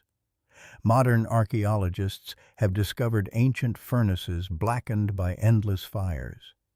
Slag piles remain scattered across landscapes where forgotten smiths once worked. These quiet ruins reveal something profound. Civilization grows hotter, quite literally. Iron tools transform farming. Axes clear forests faster. Plows cut deeper into the soil. Sickles harvest grain more efficiently. Villages support larger populations. Fields expand. Food becomes more reliable. Not always abundant, but more reliable. And reliability changes societies. One quirky observation fascinates historians. Most of history depends upon ordinary things. Kings and battles attract attention, but civilization rests upon less glamorous heroes, plows, nails, axes, and people willing to sweat beside furnaces. Hardly poetic, yet absolutely essential. As villages become towns and towns become cities, iron spreads everywhere. Blacksmiths become respected figures. Their workshops glow long after sunset. Children stare at sparks flying through the darkness. Travelers recognize settlements by the sound of hammers, even from a distance. Fire and iron announce civilization. Some scholars argue that iron democratized power because iron ore existed in many regions. Others caution against simple explanations. Historians still debate how much iron alone contributed to political change. History enjoys complexity, but nobody disputes the impact. Iron alters agriculture. Iron alters trade. Iron alters warfare. And eventually, iron alters empires. Weapons grow stronger, armor improves, armies expand. Not because humans suddenly become crueler. Humans have always managed that without assistance. But stronger tools create larger possibilities, both good and bad. The same furnace producing farming equipment may produce swords. The same blacksmith repairing plows may shape spearheads. Fire remains indifferent. It serves whoever feeds it. Perhaps that is one of its strangest qualities. It never chooses, it simply transforms. Outside the workshop, life continues. Children play beside dusty roads, merchants argue over prices, farmers inspect crops, elders rest beneath trees, smoke drifts above rooftops. Ordinary life, built upon extraordinary heat. At night, the smell of charcoal fills the air. The forge glows softly. Hammers fall silent. Stars emerge above growing cities. Somewhere nearby, a blacksmith wipes sweat from tired hands and watches embers fade. Tomorrow, the work begins again, because civilization never truly sleeps, and neither do its fires. Historians still argue about whether the Iron Age arrived suddenly or gradually. Different regions adopted iron at different times. Some places embraced change quickly. Others held on to bronze for centuries. Human beings rarely agree on anything, including progress. Yet progress arrives anyway, slowly, relentlessly. One generation teaches the next. Skills pass from fathers to daughters, masters to apprentices, neighbors to strangers. Knowledge spreads across continents. The glow of furnaces appears in countless places, and everywhere the same lesson repeats. Heat changes stone, heat changes metal, heat changes societies. As darkness settles, you stand beside the forge. Sparks leap upward like tiny stars escaping into the heavens. Warm air touches your face. Smoke carries the familiar scent of charcoal and ash. The little sun still crackles, just as it did beside prehistoric campfires. Yet it has grown wiser, stronger, more ambitious. And with iron now flowing from stone, your ancient companion prepares for its next great adventure, not merely feeding villages, not merely shaping tools, but building civilizations so vast that future generations will call them empires. Section 13. Empires are often remembered for kings, for armies, for monuments, for great victories carved into stone. But stone alone builds nothing. Behind every palace, every temple, and every road lies something far less glamorous. Fire. Always fire. Long before tourists admire pyramids or philosophers discuss Rome, thousands of ordinary flames are already working quietly. Furnaces glow, kilns burn, bakeries warm the morning air. Blacksmiths hammer iron beneath showers of sparks. Civilization itself smells of smoke and sounds like crackling wood. As cities rise across Egypt, Mesopotamia, Greece, and Rome, the little son that once lived inside caves learns new responsibilities, more demanding responsibilities. No longer must it simply cook food and protect families. Now it must feed entire cities. The first rays of morning touch rooftops and stone walls. Merchants prepare their goods. Bakers light ovens before sunrise. Potters inspect their kilns. Metal workers fan their furnaces to life. Smoke rises everywhere. Thousands of thin columns drift upward into the sky. To travelers approaching from a distance, cities announce themselves long before they appear. By their smoke. Historians still debate exactly how urban life developed differently across civilizations. Every culture followed its own path. Yet archaeologists repeatedly find the same thing.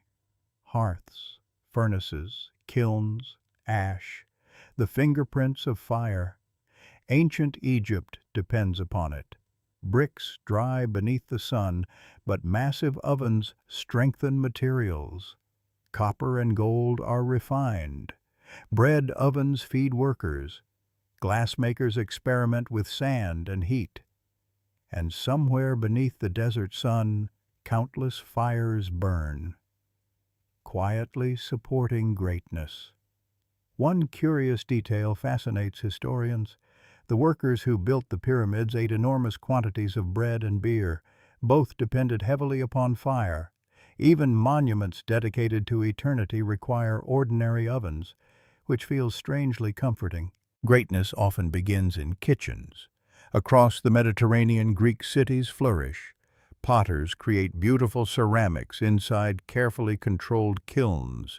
Bronze workers shape weapons and tools. Olive oil lamps extend the day. Fire moves indoors, and night retreats further. Scholars still argue about how much technology contributed to Greek prosperity compared with trade and geography. History rarely offers simple answers, but prosperity loves energy, and energy loves fire. Then comes Rome, and Rome thinks bigger, much bigger. Roman engineers build roads stretching thousands of miles. Aqueducts carry fresh water across valleys. Public baths welcome entire communities. Glass windows appear.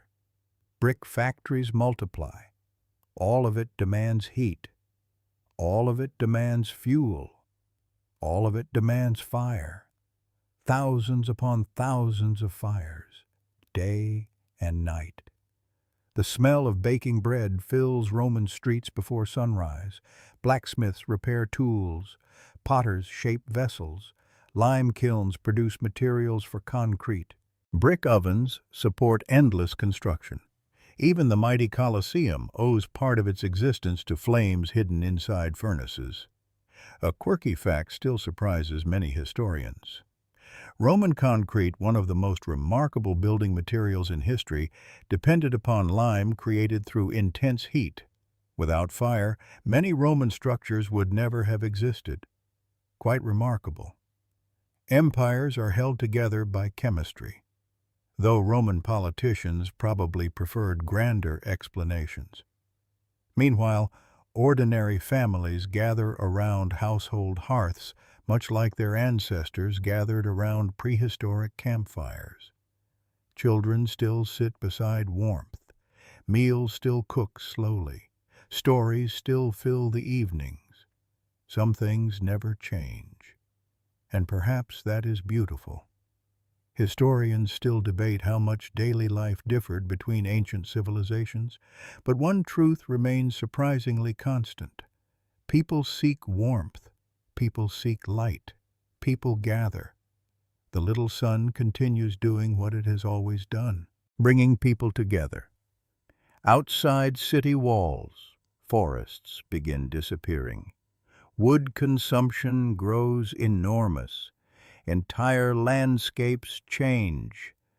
Charcoal makers work tirelessly. Ships carry timber across seas. Fuel becomes precious. Civilization is hungry, very hungry, and fire consumes endlessly.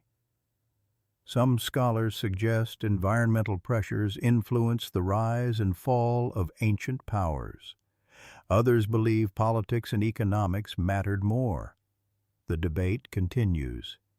History enjoys arguments, but no empire survives without energy. As evening arrives, oil lamps flicker throughout the streets. Shadows dance upon stone walls. Market voices fade. Smoke drifts above rooftops. Bakers prepare for tomorrow. Soldiers patrol roads. Children fall asleep beside familiar hearths. And above it all, stars emerge. The same stars your ancestors once watched from caves and grasslands. Yet the world below has transformed. Temples rise, roads stretch across continents, ships cross seas, markets bustle, cities glow, all because one ancient companion learned new skills. The little son that once frightened Homo erectus beside a burned forest now lives inside bakeries and bathhouses. It hides inside workshops and furnaces. It helps raise monuments that future generations will call wonders. And still, it asks for the same simple things: wood, air, patience, nothing more. Fire remains humble. Human ambitions do not. As the night deepens, you walk through streets alive with warmth and light. Somewhere nearby, a blacksmith works late. Somewhere else, bread cools beside glowing ovens. Oil lamps flicker behind windows. Smoke rises softly into the darkness. And perhaps without realizing it, civilization itself whispers the same truth that your ancestors learned 100,000 years earlier. Home begins with warmth, and every city, no matter how grand, is merely a larger circle around the same ancient flame. Section 14. While great cities rise around the Mediterranean, other flames burn far beyond the horizon. They burn beside mighty rivers. They burn beneath mountain skies. They burn inside workshops, temples, and villages stretching across Asia. And unlike the campfires of old, some of these fires almost never sleep. For thousands of years, the little sun continues its journey eastward, where entirely different civilizations discover entirely different ways to harness its power. The results are extraordinary. Morning arrives over the Yellow River. Mist drifts above rice fields. Farmers begin their work. Merchants prepare their wagons. Potters inspect towering kilns that have been glowing through the night. Smoke rises into the pale sky. A familiar sight. Civilization, wherever it appears, always seems to leave smoke behind. Ancient China becomes one of fire's greatest classrooms. Iron production expands. Cast iron appears centuries before much of Europe masters similar techniques. Enormous furnaces transform ore into tools, weapons, and farming equipment. Salt producers boil water in massive vessels. Potters create ceramics so beautiful that future generations will treasure them around the world. Fire has become an artist, and a very busy one. Historians still debate how technological knowledge spread between East and West. Some discoveries emerged independently, others traveled through trade and migration. The details remain uncertain. Ideas enjoy wandering, and borders rarely stop them. One curious fact continues to amaze scholars. During parts of the Han Dynasty, Chinese iron production may have reached levels not seen again elsewhere for centuries. Entire industries depended upon controlled heat and carefully designed furnaces. Quite impressive, especially considering nobody had engineering degrees. Across the Himalayas and down into India, another world of fire flourishes. The scent of spices fills the air.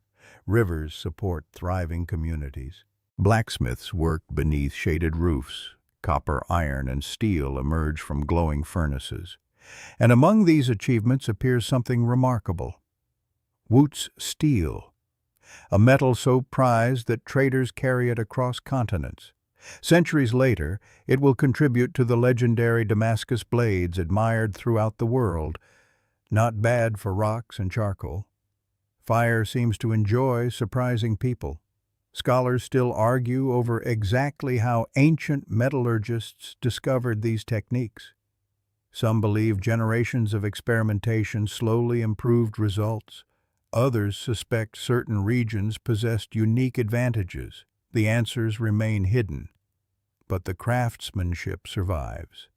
And so does the mystery. Along the Silk Road, caravans travel across deserts and mountains. Camels move patiently beneath endless skies. Traders carry silk, spices, precious stones, and ideas. Ideas may be the most valuable cargo, because wherever people meet, knowledge follows. Kiln designs spread. Metalworking techniques spread. Glassmaking spreads. Stories spread. Fire becomes a traveler once again. Only now it rides with merchants. One quirky observation delights historians. Ancient trade routes carried recipes and technologies alongside luxury goods.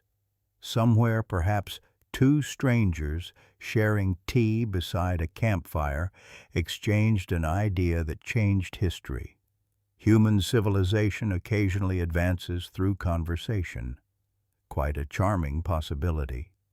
Farther east, potters in China perfect something extraordinary.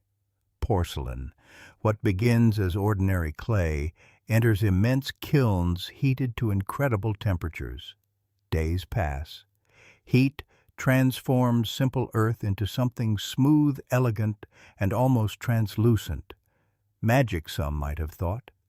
Chemistry, we would say, though chemistry itself feels rather magical. Historians still debate exactly when porcelain achieved its most refined forms. Different dynasties brought different innovations. The process stretched across centuries. Great things prefer patience, and fire understands patience better than anyone. Then another discovery changes the world. Gunpowder, by accident, naturally. Human history does enjoy accidents. Chinese alchemists searching for something entirely different stumble upon a mixture that burns with astonishing power. They are looking for immortality. Instead, they create explosions. Life can be ironic. At first, gunpowder entertains. Fireworks brighten festivals. Colors dance across the night sky. People laugh and celebrate beneath showers of sparks. Beautiful, joyful, and eventually rather complicated. Because humans possess remarkable talents. Among them is the ability to turn almost anything into a weapon. Still, before armies embrace it, gunpowder belongs to wonder, a gift of light, a celebration, a reminder that fire still enjoys putting on a show.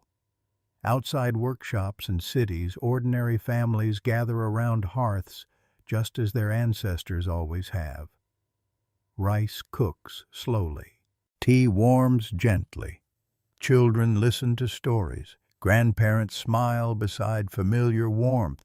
Different languages, different customs, same fire. Some things unite humanity more deeply than kings or borders. Perhaps warmth is one of them.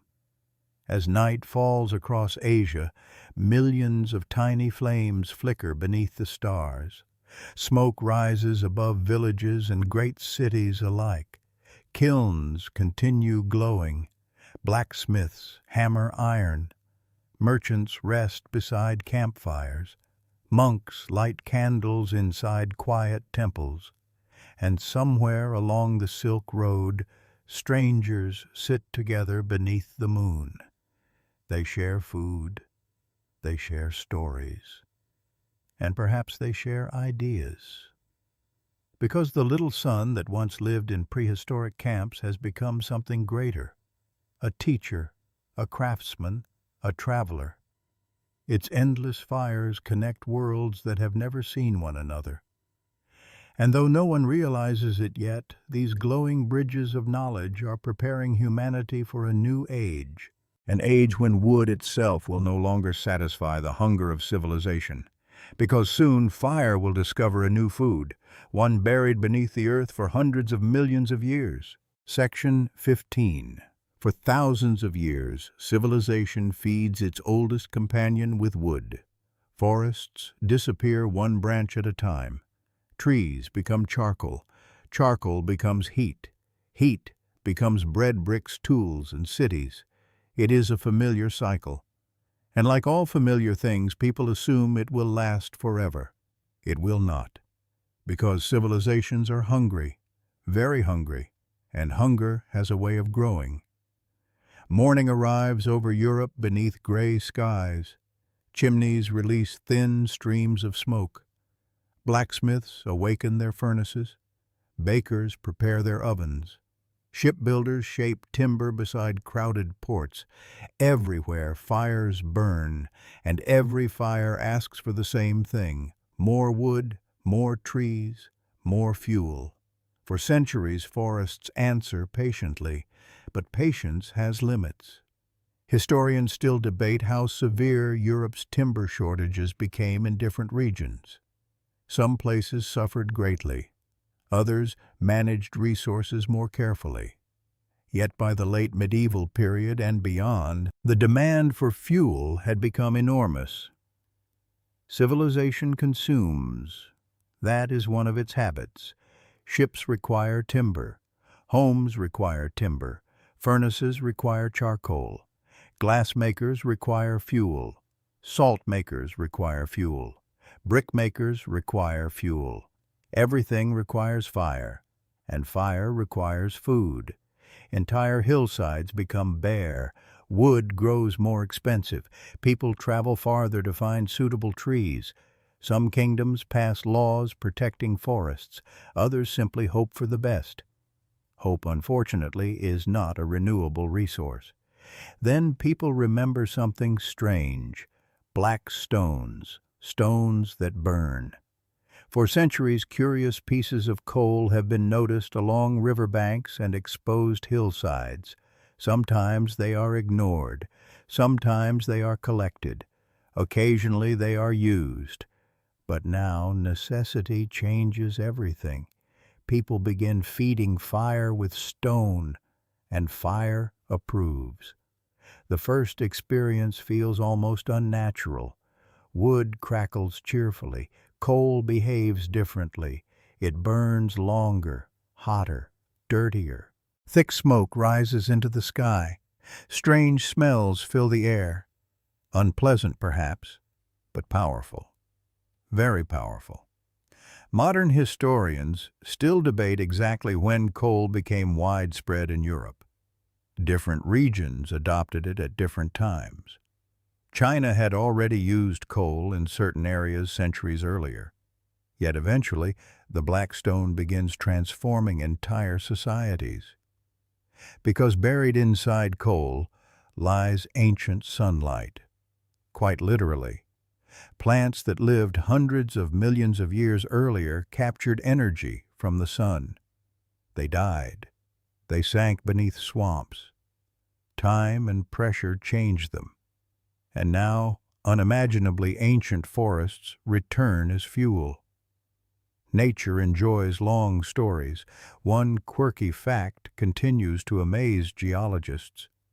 When you burn coal, you release sunlight captured before dinosaurs even existed, which means a medieval blacksmith may have warmed his hands beside the remains of ancient ferns. Rather extraordinary. and slightly poetic. As coal spreads, cities grow darker. Smoke fills the air. Chimneys multiply. Soot settles upon rooftops. Travelers approaching towns no longer smell forests. They smell industry. Civilization acquires a new scent. Historians still argue whether coal's benefits outweighed its costs. Cleaner forests survived in some regions because fewer trees were cut. Yet cities became polluted. Rivers suffered. Air changed. Progress rarely arrives without consequences. Fire remains indifferent. It simply eats what it is given. In England, coal becomes increasingly important. Mines descend deeper underground. Men and children crawl through narrow passages. Candles flicker against damp stone walls. The smell of earth and smoke fills the darkness. Not glamorous work, not heroic, but essential. Because above ground, civilization grows impatient. Iron needs heat. Glass needs heat. Homes need heat. And increasingly, economies need heat. Some scholars suggest that access to coal gave certain regions enormous advantages. Others emphasize trade politics and geography. Historians continue debating. History prefers complicated answers. Still, nobody doubts one thing. Fire has found a new food, and this new food changes its appetite. The little sun grows stronger, hotter, hungrier, more ambitious. No longer limited by forests, civilization begins imagining bigger possibilities, bigger furnaces, bigger cities, bigger industries. The future quietly approaches. At night, smoke hangs above towns like gray clouds. Chimneys glow with orange light. Blacksmiths work late. Glassmakers tend their furnaces. Bakers prepare tomorrow's bread. And somewhere deep underground, miners continue searching for more black stone, more ancient sunlight, more fuel for the endless hunger. Families still gather around fireplaces. Children still listen to stories. Grandparents still warm tired hands beside familiar flames. Some things remain unchanged. Yet outside the windows, something different stirs. A new age, not one of kings, not one of empires. An age of machines. Historians still argue exactly when the Industrial Revolution truly began. Dates vary, definitions vary, but everyone agrees about one thing. Nothing happens without energy, and energy is about to multiply beyond anything your ancestors could imagine. As the evening grows quiet, you sit beside a fire unlike any that existed in prehistoric times. Coal glows red beneath iron grates. Heat fills the room. Outside, smoke rises above the town. The same stars shine overhead. The same moon watches silently. But beneath the earth, waiting patiently, lie billions of tons of ancient forests. And your oldest companion has just discovered them. The little sun that once fed on fallen branches now eats mountains. And soon it will learn something astonishing.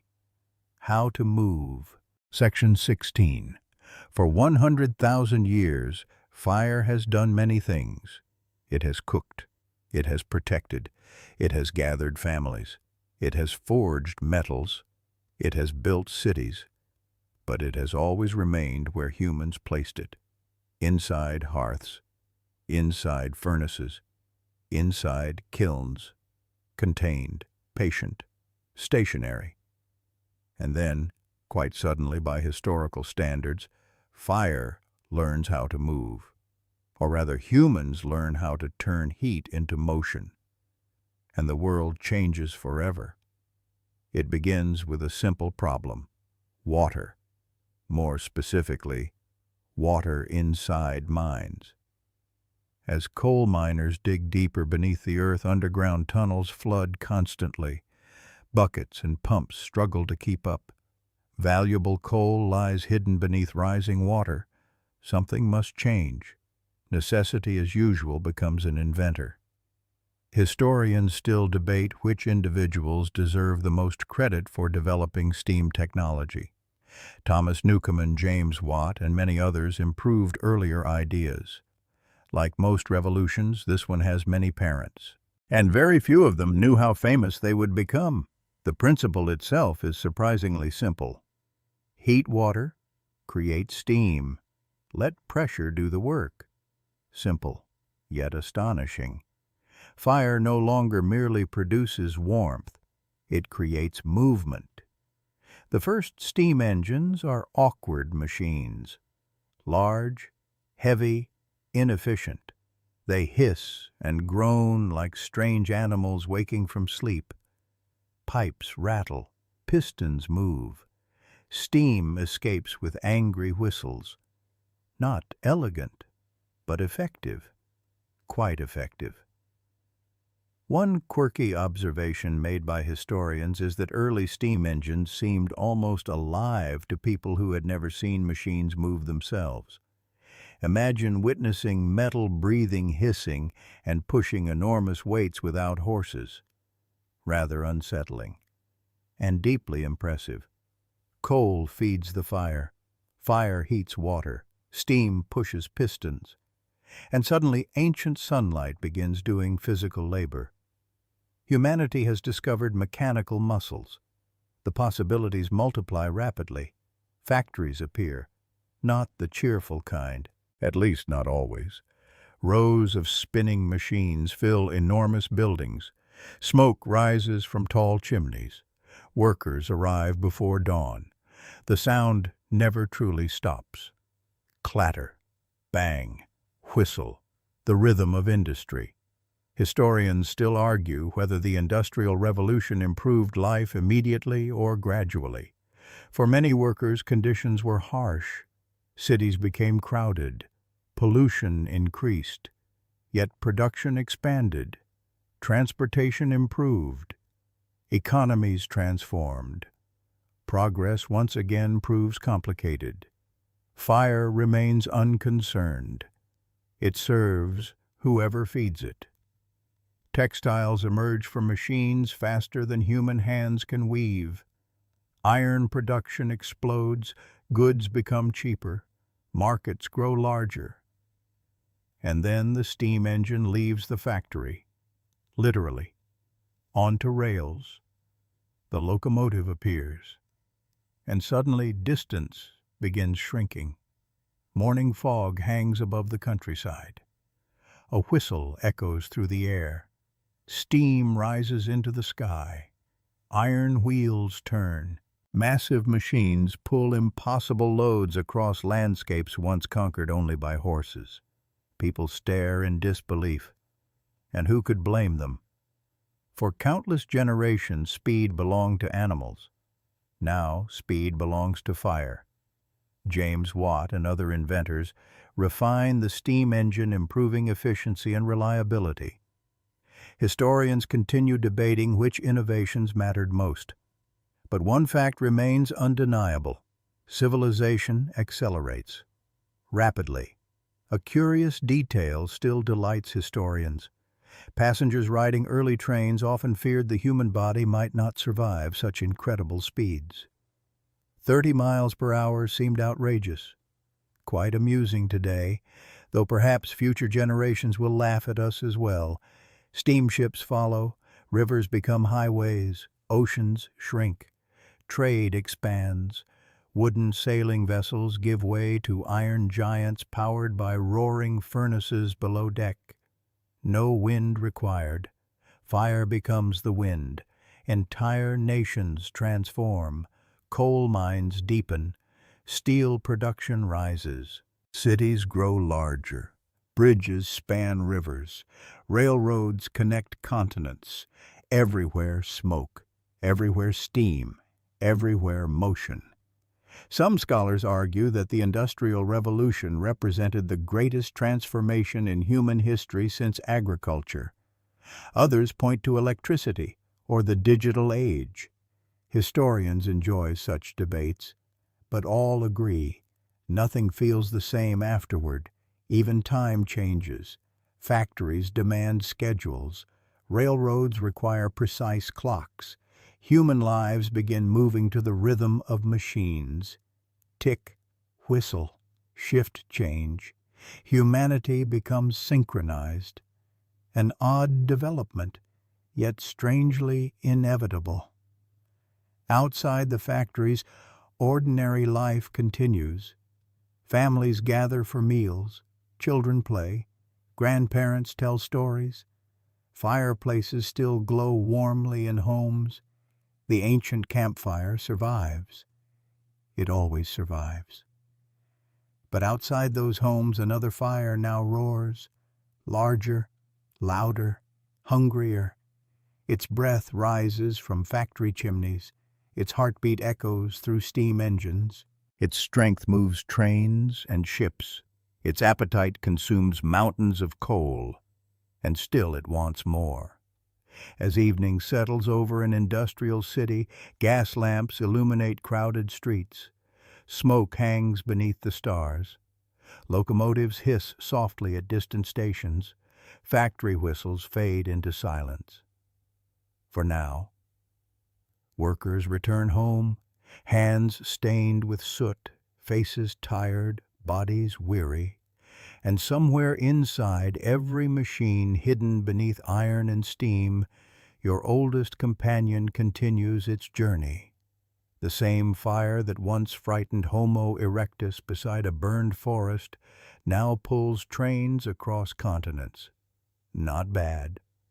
For a little piece of the sun. And as the smoke drifts upward into the night, the little sun prepares for another transformation. One even more powerful, because soon it will discover a new food, not wood, not coal, something older, something liquid, and humanity will never move the same way again. Section 17. By now, your oldest companion has become almost unrecognizable. The little sun that once crackled quietly beside mammoth hunters now roars inside locomotives and factory furnaces. Cities pulse with heat. Coal blackens the sky. Steel and steam reshape the world.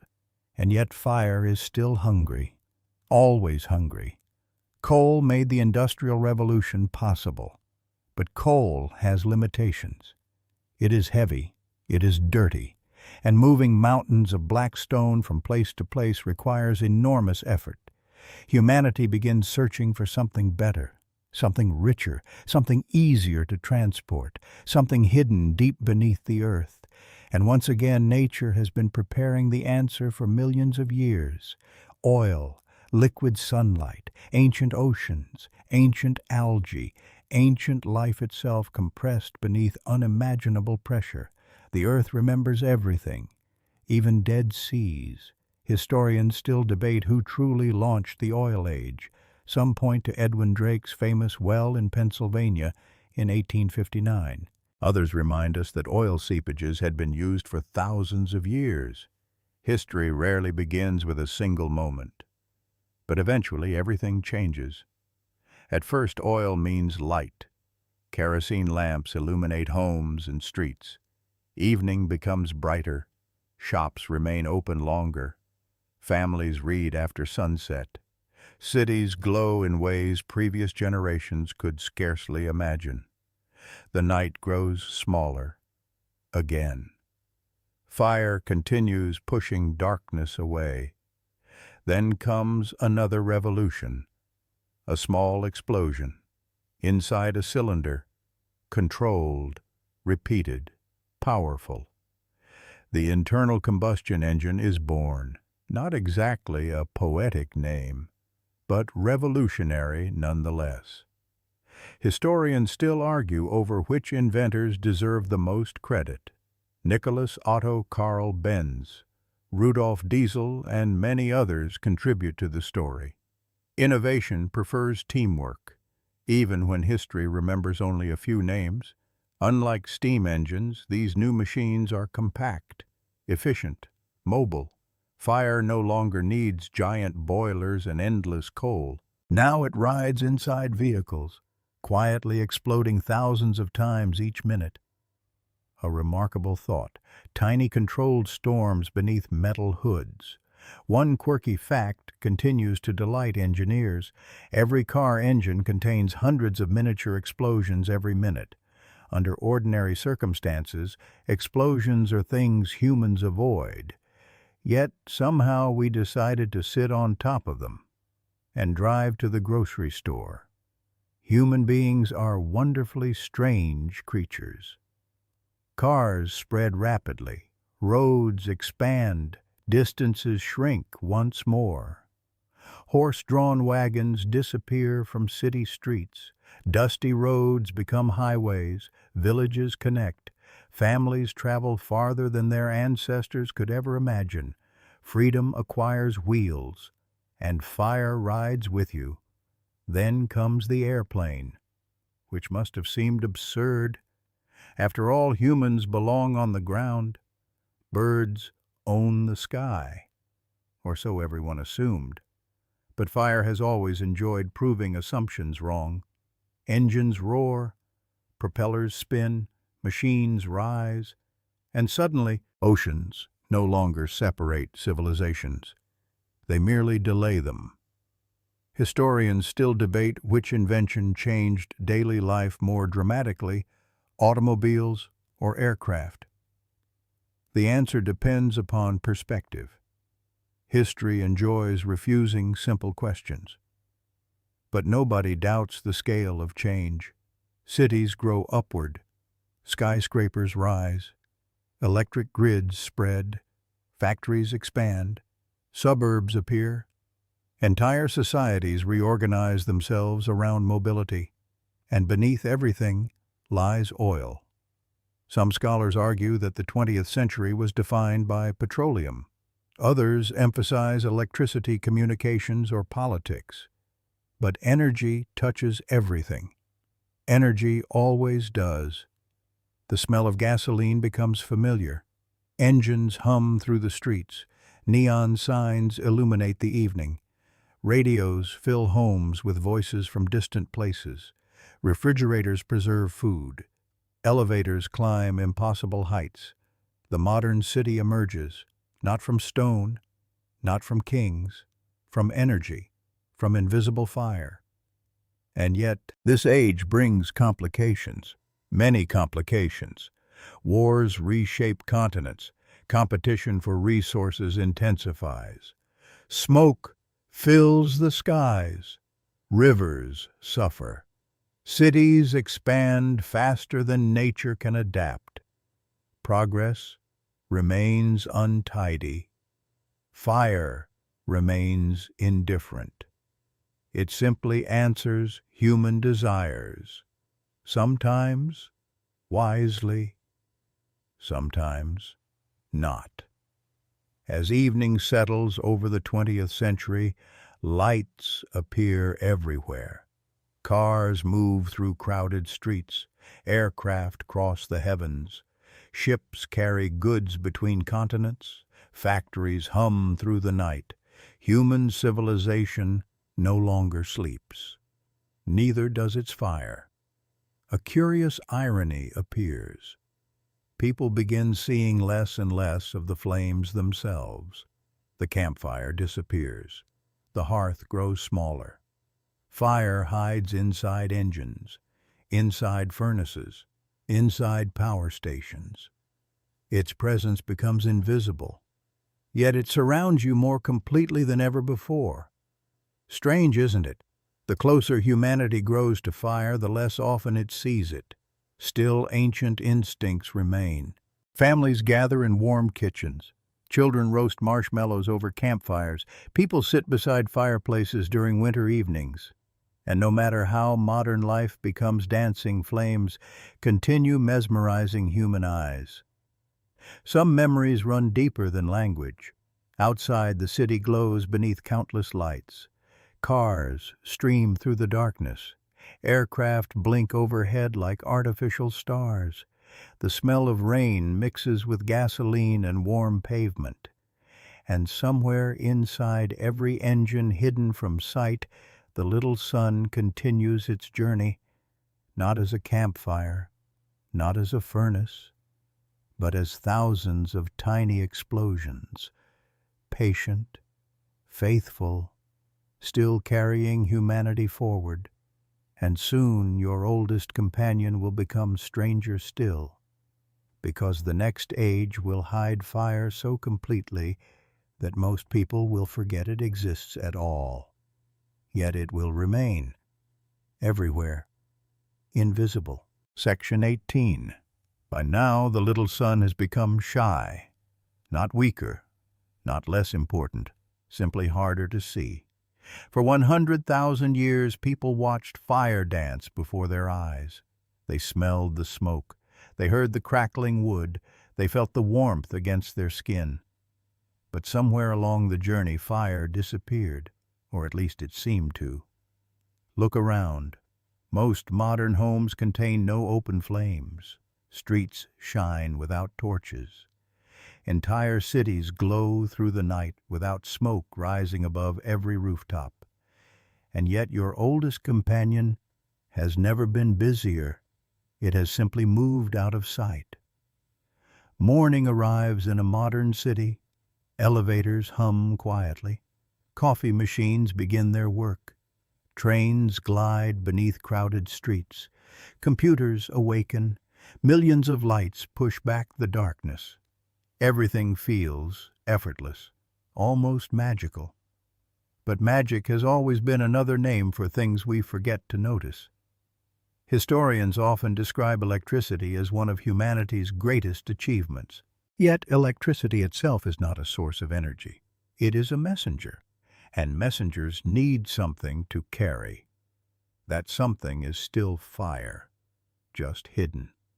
Far beyond the city, enormous power plants roar day and night. Coal burns inside giant furnaces. Natural gas ignites within turbines. Steam spins massive blades. Generators transform movement into electricity. The process feels complicated, but the principle remains ancient. Heat creates motion. Motion creates power. Fire continues working. Only now it wears different clothes. One curious fact still surprises many people. Most of the electricity used throughout modern history has ultimately depended upon heat. Even nuclear power plants rely upon steam turning turbines. Rather familiar, isn't it? Boil water. Spin something. Change the world. Apparently, humanity enjoys repeating successful ideas.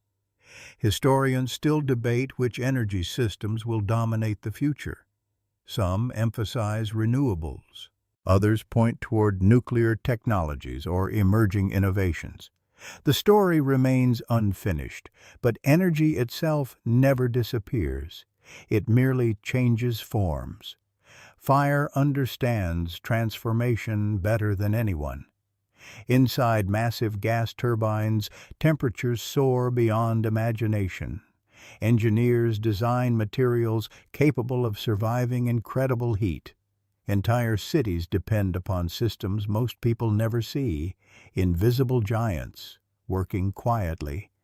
And perhaps that is fitting, because the greatest forces in history often work unnoticed. A quirky observation made by historians of technology highlights something amusing. Modern people fear losing Wi-Fi more than losing fire, which would have puzzled your ancestors enormously, though admittedly they never had video calls or online shopping. Life grows strange. Inside homes, another kind of invisible fire appears. Microwave ovens, electric stoves, water heaters, computers, air conditioners.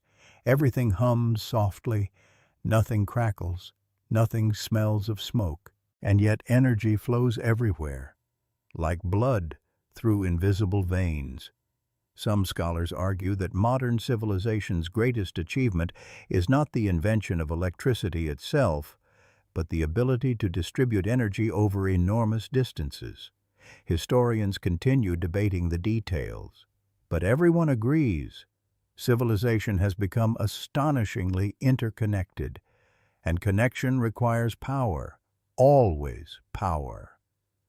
Meanwhile, another hidden flame awakens. Inside the atom, nuclear energy, a discovery both beautiful and terrifying. Historians still debate whether nuclear power represents humanity's greatest opportunity or one of its greatest risks. The arguments continue. Perhaps they always will. But even here, inside reactors surrounded by steel and concrete, the ancient pattern remains. Heat, steam, motion, power. The same story, different actors. Outside, wind turbines turn beneath open skies. Solar panels drink sunlight directly. Rivers spin hydroelectric turbines. New sources emerge. New technologies appear. Some scientists wonder whether humanity is entering a post-fire age. Perhaps. Perhaps not. Because energy itself remains the true companion. And fire in many ways was simply the first teacher. As evening settles across the modern world, millions of windows glow softly. Highways shine like rivers of stars. Airplanes cross the darkness above oceans. Satellites circle silently overhead. The earth itself glitters, beautiful, almost unreal. Seen from space, humanity resembles a living constellation, a strange species surrounded by light. And beneath that light, hidden inside wires, turbines, and power stations, the descendants of your first campfire continue their endless labor.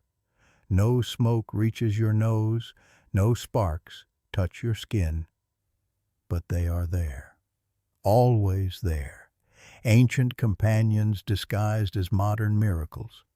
The little sun no longer asks you to gather wood.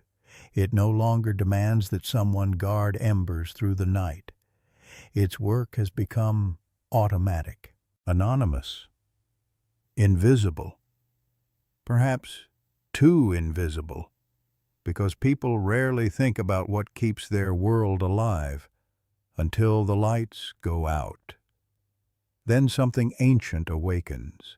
Candles appear, flashlights emerge, families gather together, voices grow quieter, and somewhere deep inside the human mind, memories older than civilization whisper softly. Find warmth. Stay together. Wait for light. Because beneath smartphones and skyscrapers, beneath satellites and power grids, something older still lives. A memory carried for 100,000 years. The memory of a small group of humans sitting beside a fire, watching the darkness, feeling safe, and knowing that as long as the little sun remained alive, morning would come again. Section 19. By now, your oldest companion has become almost impossible to recognize. It no longer glows inside campfires. It no longer roars inside steam engines. It no longer announces itself with smoke rising above rooftops. Instead, it hides. Inside machines. Inside wires. Inside places so small that human eyes cannot see them. And strangely enough, that may be its greatest transformation. Because after 100,000 years of changing matter, fire begins changing information itself.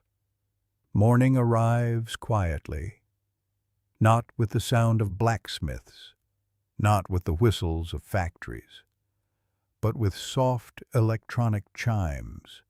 Screens illuminate dark rooms, phones vibrate beside beds. Satellites orbit silently overhead. Invisible signals travel around the world at the speed of light. Modern life awakens, and almost nobody notices the fire behind it. Historians still debate which invention changed civilization most profoundly. Printing presses, electricity, radio computers, and the internet all compete for attention. Perhaps there is no single answer. History rarely enjoys simplicity. But one thing is undeniable. Information has become power, and information requires heat, always heat. At first glance, computers seem unrelated to fire.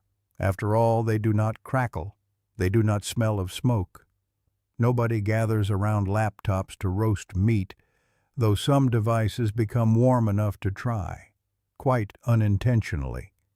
Yet hidden behind every screen lies a remarkable story.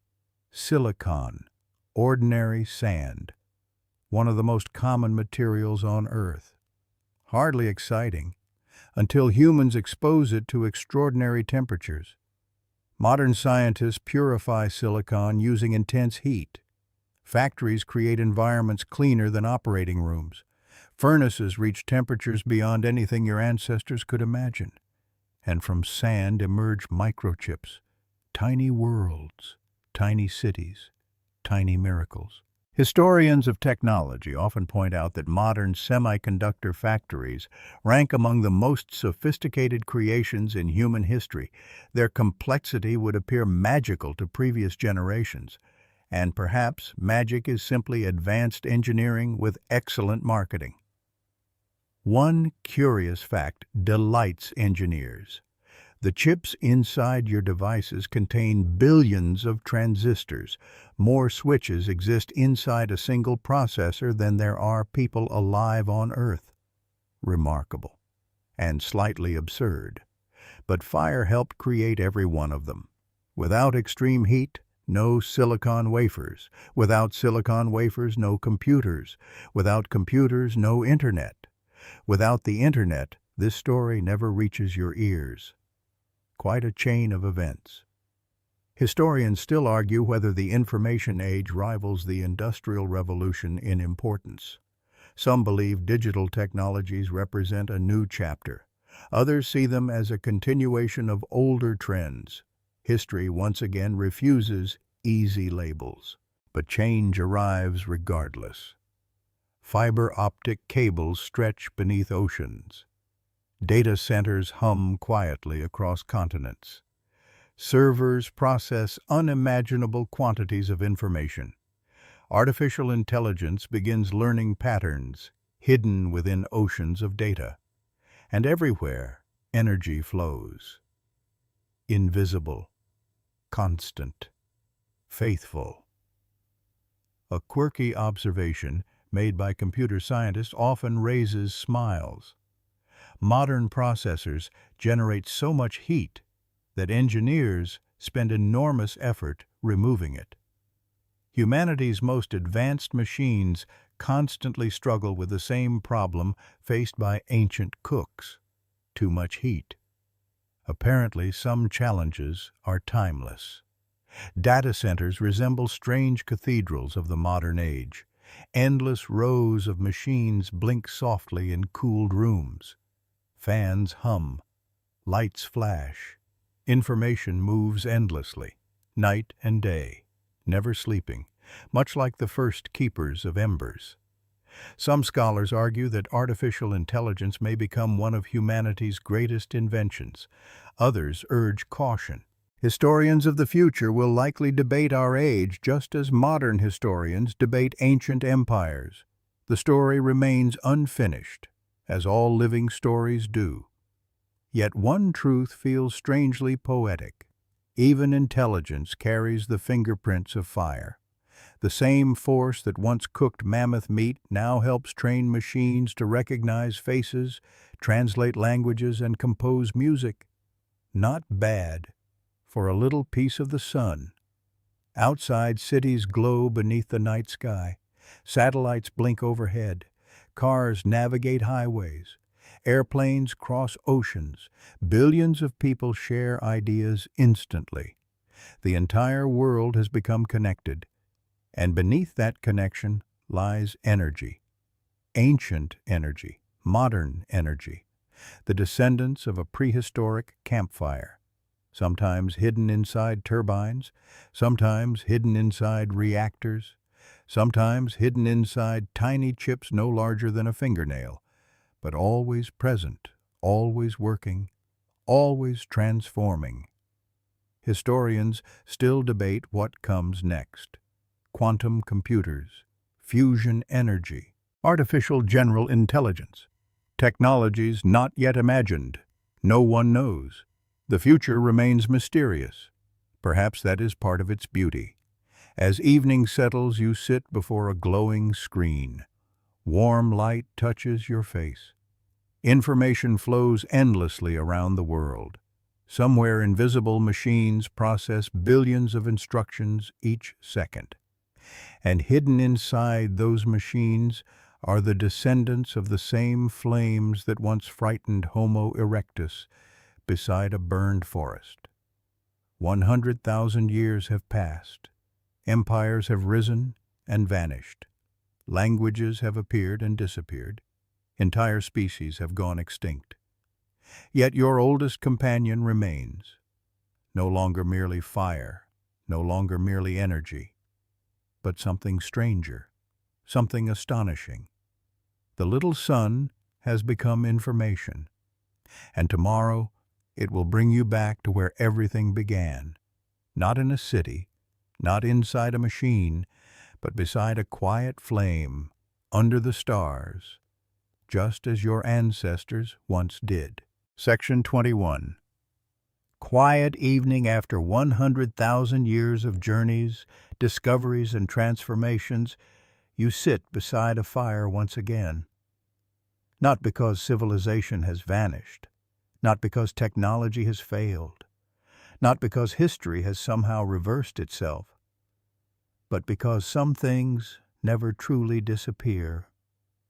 The flames rise gently into the cool night air. Wood crackles softly. Sparks drift upward toward the stars just as they always have. The scent of smoke lingers on your clothes. Warmth touches your hands. Somewhere beyond the circle of light, darkness waits patiently, just as it did long ago. Only now the darkness no longer frightens you. Children laugh nearby.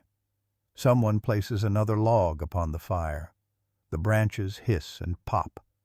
Shadows dance across familiar faces. Above you, countless stars shine over a world your ancestors could never have imagined. Cities, airplanes, satellites, artificial intelligence. And yet here you are, watching flames. Again. Strange, isn't it? After all the empires, after all the machines, after all the extraordinary inventions, human beings still find comfort in the same sight that captivated Homo erectus. Perhaps some memories are older than words. Historians still debate why humans are so fascinated by fire. Some point toward survival. Others emphasize social bonding.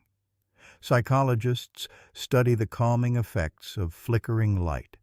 Researchers continue searching for answers. But perhaps the answer is simpler. Fire feels like home.